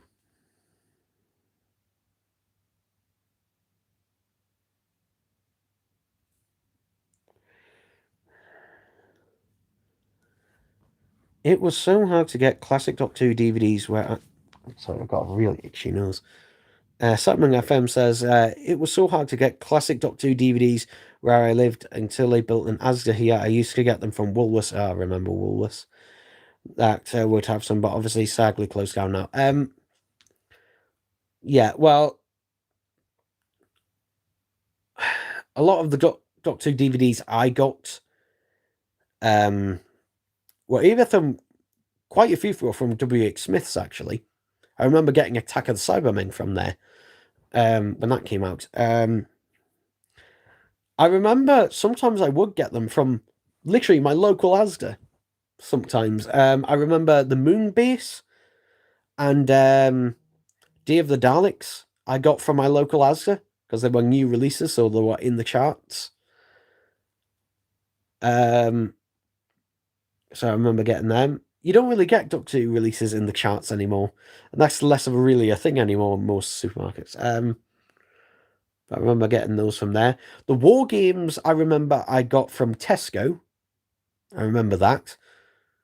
Because I remember it was either the day before I went on holiday or just as we came back from holiday. It was one of the two, and I remember I watched it all 10 parts in one night. So, yeah. But yeah, a lot of them came from HMV. A lot of them came from HMV. And a lot of them were also bought online. I remember Tomb of the Cybermen, the original DVD release of Tomb of the Cybermen, that was ordered from Asda online. And was free delivery as well. Oh, yeah, I remember that. Who actually remembers, actually, when you bought something from HMV online? Asda also does this, I think, as well, where a lot of the time you get a new release, but it wasn't in cellophane, and they had stuck a sticker with your order number and everything and barcode onto the actual case, and it was a nightmare getting that fucking sticker off. It was like the world's strongest super glue. And that, who remember that? It wasn't so much with DVDs because they did tend to come in cellophane, but I remember CDs. Like a lot of the CDs, particularly the CDs my dad would order, and these were brand new as well, would often not be sealed. They'd often not be sealed and just have a sticker on them. And then it was a nightmare getting the stickers off them. I remember one of his Kings of Leon CDs having that problem, and I think eventually, he wasn't really bothered by it. It bothered me, but not him, so he just kind of left them on. Yeah. But there is actually a reason for that why some of them weren't sealed, and that because I actually know some inside information actually. Because for those who have been watching the stream the whole time, remember that teacher I told you about who basically ran this games club and that which later became a TV show slash movie club where I'd watch Captain Scarlet and that in year 8 during lunch times. Well, that teacher, he used to work in HMV, and he told me basically what they would often do, which they weren't meant to do this, but they could, and pretty much he said all the staff did it. Is basically they would, when a new release came out, what they would do is open it and sometimes even take it home and watch it, and then they would put it back in its box, and they had a machine that would reseal it, and then they could just put a sticker back on for the price. And yeah, that is something that I can believe that they absolutely did. And that whether they still do this to this day, I don't know. I doubt it. I think it's probably a lot stricter now, and that than it was then. Obviously, a lot more CCTV now than there was then as well. So you couldn't really get away with it, probably like you could back then. But yeah, because the reason HMV to this day still have those reseal machines, because often sometimes the cellophane can get torn and that for various reasons. So sometimes they do need to reseal something. So yeah, but that's most likely the reason why a lot of those releases that through the post and that a lot of them won't have cellophane on there. So maybe that is the reason why.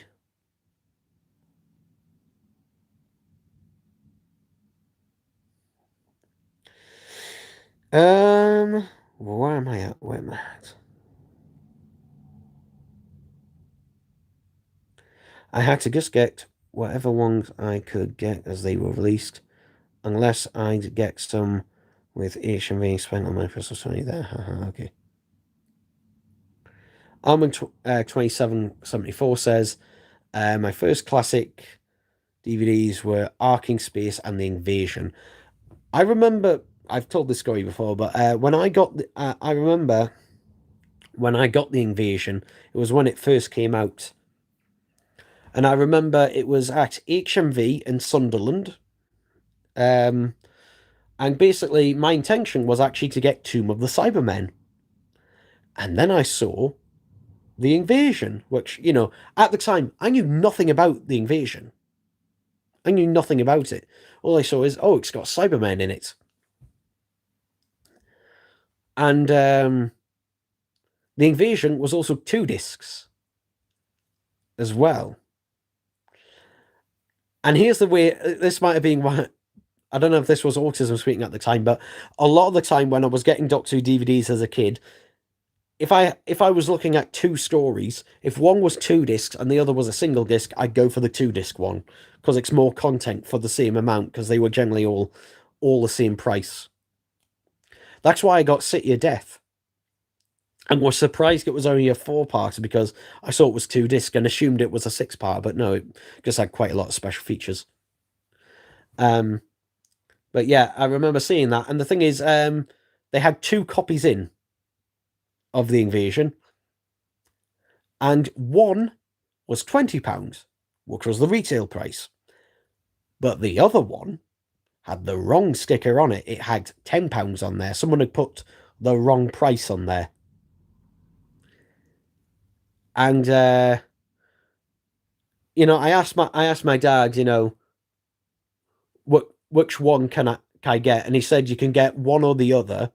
He said as long as it's £10. So I decided to get The Invasion. I'm so glad I did. I'm so glad I did. And that, not that I don't love Tomb, I do, but The Invasion was definitely the better choice, especially at the time. I remember getting that from HMV in Sunderland, and I remember, basically, I do what probably a lot of people did, and that while we were sitting around waiting for my mum in Debenhams. I basically, took off the cellophane and just had a look at the booklet inside and found, oh, it's an 8-parter. It's an eight. It's not just a 6-part. It's not a 6-part. No, it's an 8-parter, and that. So yeah, a lot of time you look through the booklets and everything, and that's generally on your way home.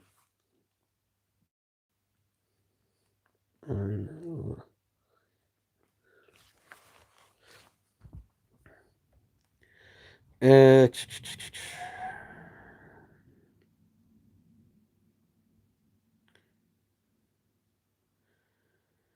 so Sarah FM says the only VHS I had is Robot. I remember having that one because my TV broke and I had to use one of those TV video players to get a new TV.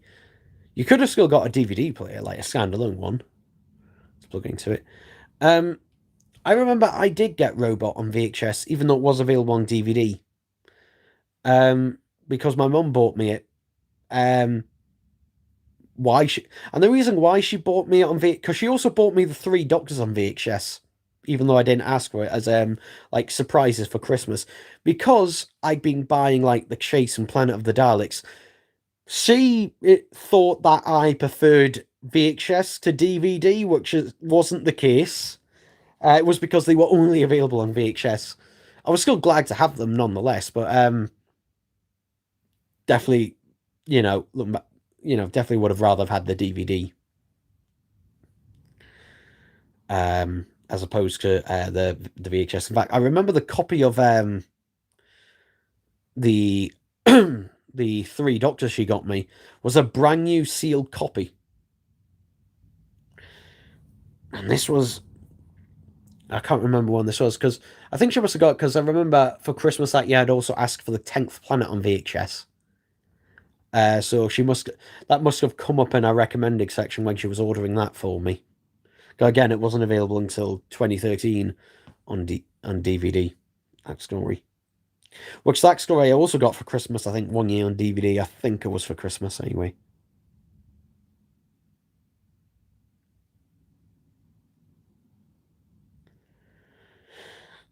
CyberFM says God Complex is a must-watch, though. I can't remember if that's before or after The Girl Who Waited. God Complex is after Girl Who Waited, because in God Complex, which I actually did watch earlier this year, basically in God Complex, Amy and Rory, it's episode 10. No, it's episode 11. Sorry, of series 6, and Amy and Rory leave, and that temporarily at the end of that episode because the Doctor gives them a new house and a new car, and then episode 12 is closing time with him and James Corden, and then obviously episode 13 is the finale. Episode 10 is The Girl Who Waited, if I remember rightly. I think that's Cyberman. Pesco says, is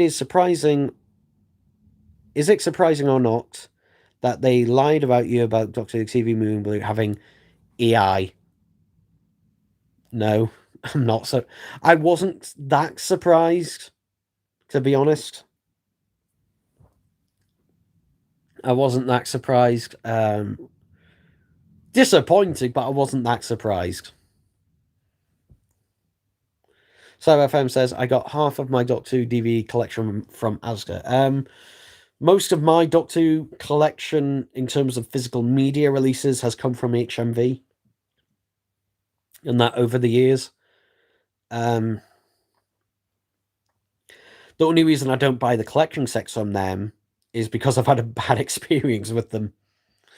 And that, I mean, Rare Waves and that, Rare Waves, have pretty good customer service. They have pretty good customer service, which is why I do recommend them and that. And also, they always have 10% off when you pre-order, and that generally with the Doctor Who collection sets. So that's tended to lean me towards them. So yeah. Even better was when the second FX garlic were in Tesco and basically any store you could think of. The SFX garlics, no, I didn't see them in every store. The only um the only supermarket I ever saw them in was Tesco, where they were £9, and that was when they first seemed to get them in. And Tesco was the first place I got the SFX garlics from, I think, or at least some of them. I remember the one I was looking for initially, because initially I checked Argos, because they seem to, in my area, they seem to get them in first, the SFX garlics, and the only ones they had was the 2005 bronze garlic, and I think the other one they had was the Planet garlic, Planet of the Daleks garlic. And at the time, I was looking for the Dalek Invasion of Earth, standard sort of drone Dalek, because that was the only one that hadn't been released at the time. That was the only one that wasn't, just a variant. That was a new, Dalek, and that made up from old parts, obviously. But that was the only Dalek that we hadn't had, and that at the time.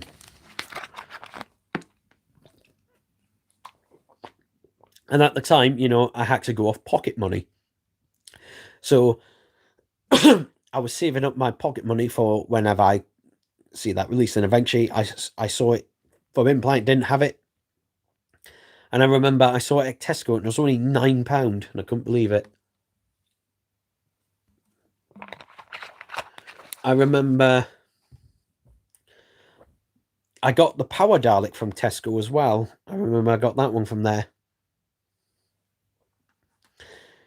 And I remember later on, I was like, you know what? I don't know why, but I kind of want that Planet Dalek. Unfortunately, couldn't find a Tesco with any of those in stock. And most places had sold out of them by then. Fortunately, my local Forbidden Planet did have it in. And they had reduced the price from £15 to £12.99. So it was slightly more than Tesco, but it's still slightly cheaper than its full retail. So I got it from there. And I've still got that one to this day. All of them for this day. I was also fortunate that my brother got the Death to the Daleks sound effects one. I didn't get that one since I did have the original release. With the machine gun. So I never got that release. But later, years and years later, like I'm going to say at least 5 years later, he sold me it for, I think, a tenner or something. Just loose and that. But yeah, and I've still got that one to this day. I also got, he got the bronze Dalek as well, which he sold me that for a tenner as well. So yeah, I've still got both of them loose and that, no box or anything, but still pretty good price even then. And I do, and obviously, I think it was last year, I got a brand new sealed one of the bronze SFX Dalek. So that was good. Presser says, it's even worse when you get labels on the artwork and plastic and the this sleeves and yeah. It is bloody annoying. I also hate on steelbooks where it's fine with the Doctor Who ones because they use actually a J card or a U card type one where the steelbook actually slides into the cardboard, which is nice so you can keep the cardboard because I like, the cardboard. A lot of people throw that away, which I'm surprised about. But I keep that because, it's part of the steelbook and it has all the information on there as well. It lists all the special features and everything else. But on most releases, that is either a piece of paper stuck to the back or a piece of card stuck to the back that folds over to the front. And it's only attached to the steelbook by these bits of like glue adhesive, which, oh god, it's terrible taking those off because it's really hard to get them off, and they just leave a little residue and everything. And if especially if it's one of the paper ones, you risk ripping it.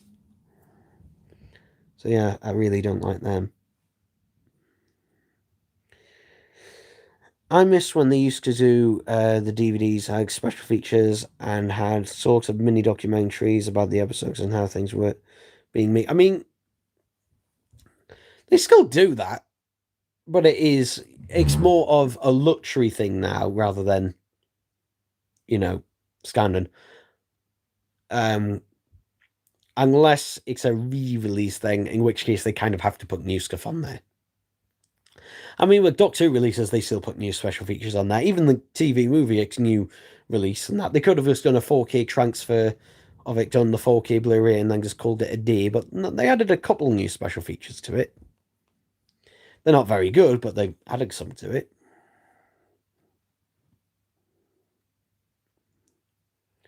I was watching Death Galaxy yesterday along with the special features. Back in the day, sometimes I watch the extras more than some. Yeah, sometimes there are some stories I'll watch the special features to more than the actual story itself. I remember, I think one of my favourite, if not my favourite Doctor Who special feature is the Dalek tapes, which was on the Genesis of the Daleks DVD. Interesting, it's included with Destiny of the Daleks on the Blu-ray sets, which is interesting. Bit random. But yeah, I think that's one of the best special features ever made. Also one of the longest as well. It was, at least for the time, I think it's 54 minutes long, I think. I remember seeing the SFX Daleks in Sainsbury's and Asda. I never saw them in Asda. I can't remember seeing. I don't really go to Sainsbury's. So I can't really comment on them. Most common word planet invasion. Oh, Dark Invasion. Power ones. I remember seeing the bronze one all the time. That one seems to be at the most amount of places, probably because most people wanted the classic ones, so kind of just ignored the new series ones. The one singular new series one at the time. Because of where I lived, it was a 2-hour drive for sound effects lights because the closest Tesco and Argos were in North Wales. I mean, for me, I was pretty spoilt for choice. Although the only problem is that I was still a kid at the time when those came out. I was 15 and going to and I was going to school, and that I was in high school at the time when those came out. So basically, usually it was a thing where I had to go, at the weekends, and normally it wasn't my choice on where we went. It had to be, wherever my family wanted to go, essentially, or more specifically, my parents. So wherever we went, that was where I had to look. Whereas now, obviously, since I'm an adult, and that I just go wherever I want, basically. I mean, seeing that, I was 15 at the time, but the reason I'd go with my parents and that everywhere, and that is just because at the time, and that basically I didn't go, like, I rarely went gallivanting off on my own to places as much. And also, if I did, I'd have to pay my own fares, and that at the time. And having, again, very limited pocket money and that at the time, I wanted to save every penny, for the Daleks. So that's another reason why I didn't go on public transport on that at the time, at least on my own. Because if I did, I'd have to pay for it myself. an obscure Doctor Who feature like as a Revenge Assignment I got about the Doctor. I mean, that's not an obscure, but that's one of my favorite special features. Is actually about basically the pirate VHSs and Betamaxes, um, that people would get during really the 1980s. And I say the 1980s because by the 1990s that mostly had died off, because by the 1990s, basically they got two VHS range had sped up a lot, and particularly by 1992, 1993, by the time of the 30th anniversary of Doctor Who, most of the Doctor Who VHSs, they were putting a lot of them out. There was like there was like one or two releases every month.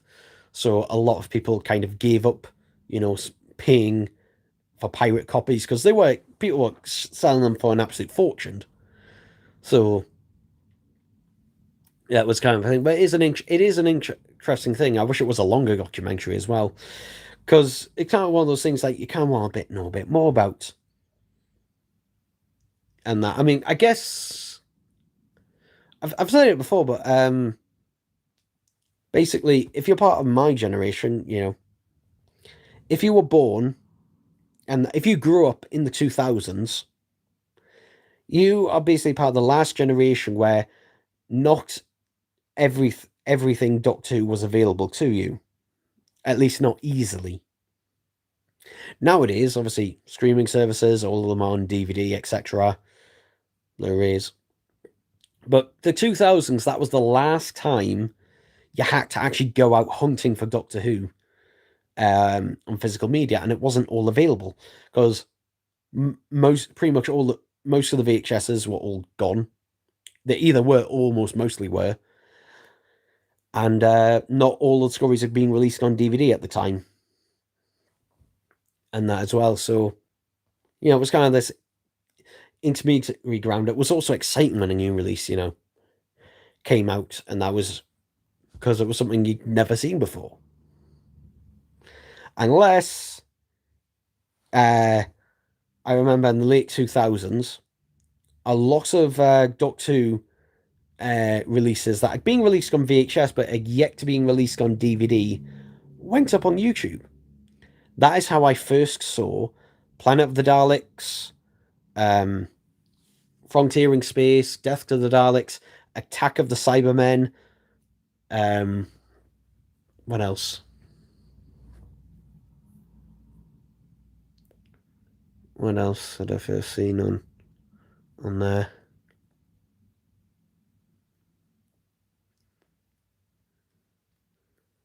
I honestly can't remember. I remember those ones and I watched them endlessly on YouTube. But I did still end up getting the VHSs for them because I wanted to own them physically. Also, sometimes they were really bad transfers as well.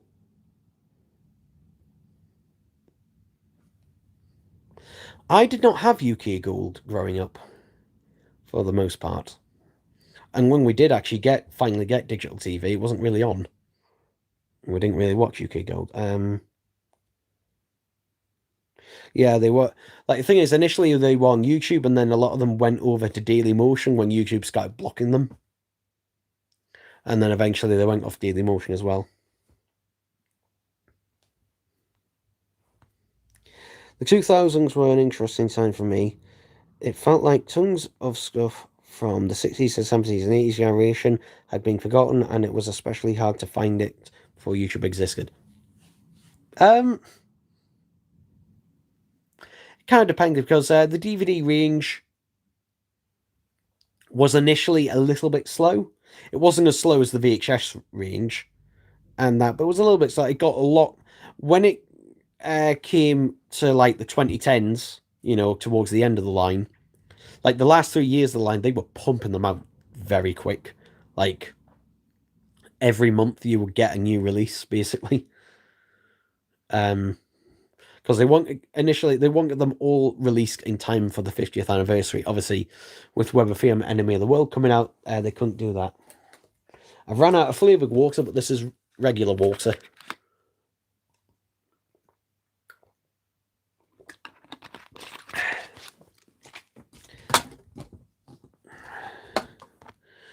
So yeah, that was that. I was annoyed that my copy of Enemy of the World didn't have a bloody slipcase. Because I ordered mine off Amazon, and I remember when it arrived, it didn't have a bloody slipcase. I was so annoyed by that.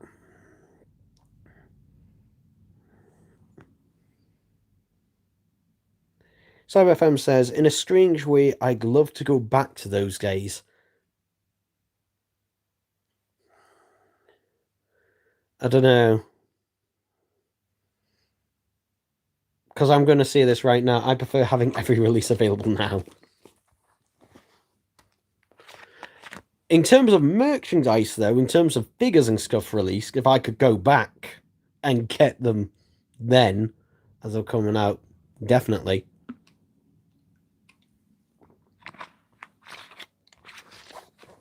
But in terms of DVD releases, no. I'd rather have it now, where I can have everything, and also have it for cheaper as well. Yeah.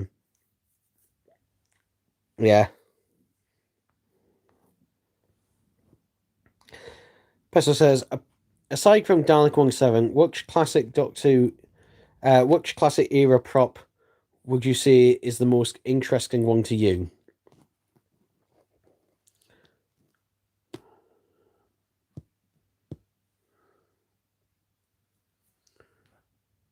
Well, I won't go for another Dalek prop.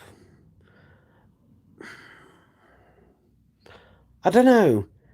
I'm either going to say the original Prohovsky console or the police box exterior, the original Prohovsky one. Because that one lasted the longest. Especially when it came to the exterior TARDIS prop. That one definitely lasted long. That one lasted basically until the end of season 13, where at the end of Seeds of Doom, after filming that, he actually fell on top of Tom Baker and Elizabeth Sladen, almost giving them severe injuries. There we go. So obviously had to be scrapped, and that after that, it was barely holding up by that point. So I'd say probably that prop, just because that one had a 13-year long history. And I think that's the only thing else other than other Dalek props that comes close to having that long of a history. And also, as well, up until that point, was the only prop that was seen in every single series and almost every story. Almost. Because obviously in season 12, it's not seen at all in Sontaran Experiment and Genesis of the Daleks. And there's several Pertwee stories where the TARDIS isn't seen at all. In fact, in season 7, the exterior is only seen in Spearhead from space. But yeah, it was a simpler time. It wasn't. I mean, it depends. Like, if I could go back and have the knowledge I have now, that would be different. And that, but I wouldn't go back. I wouldn't want to go back to then and relive it. As a kid. As an adult, maybe different. The 60s exterior prop was definitely looking pretty ropey by the back of the season. Yeah. Though I will say, that might be my favourite TARDIS exterior. At least how it looked. I liked how it looked best during the first couple of seasons with Hartnell, where it's got the taller stacked roof, and that for the first 3 seasons ish. But then they shortened it for the smugglers, and that because they wanted it to fit in a cave, so they shortened the roof, and it remained shorter from there on after. So I do prefer it in its original form. And also with Evil of the Daleks, they switched the doors around. and they didn't get switched back around correctly until Mind Robber, if I remember rightly. And that was because it was borrowed by another TV program for Into the Unknown. Then I do like the fiberglass version of the 80s prop, the late 80s. I particularly like how it looks in the Sylvester McCoy era. I quite like that, how it looks then. In fact, I quite like all the 80s props, actually, in terms of the TARDIS ones.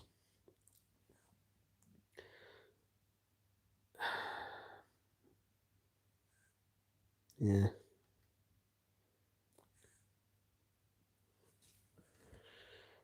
But I think I'm gonna...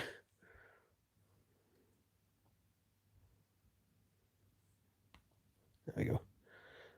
I think that is going to be basically a wrap on everything there. So yeah, this went a lot longer on that than I thought. But yeah, thank you for joining me for this.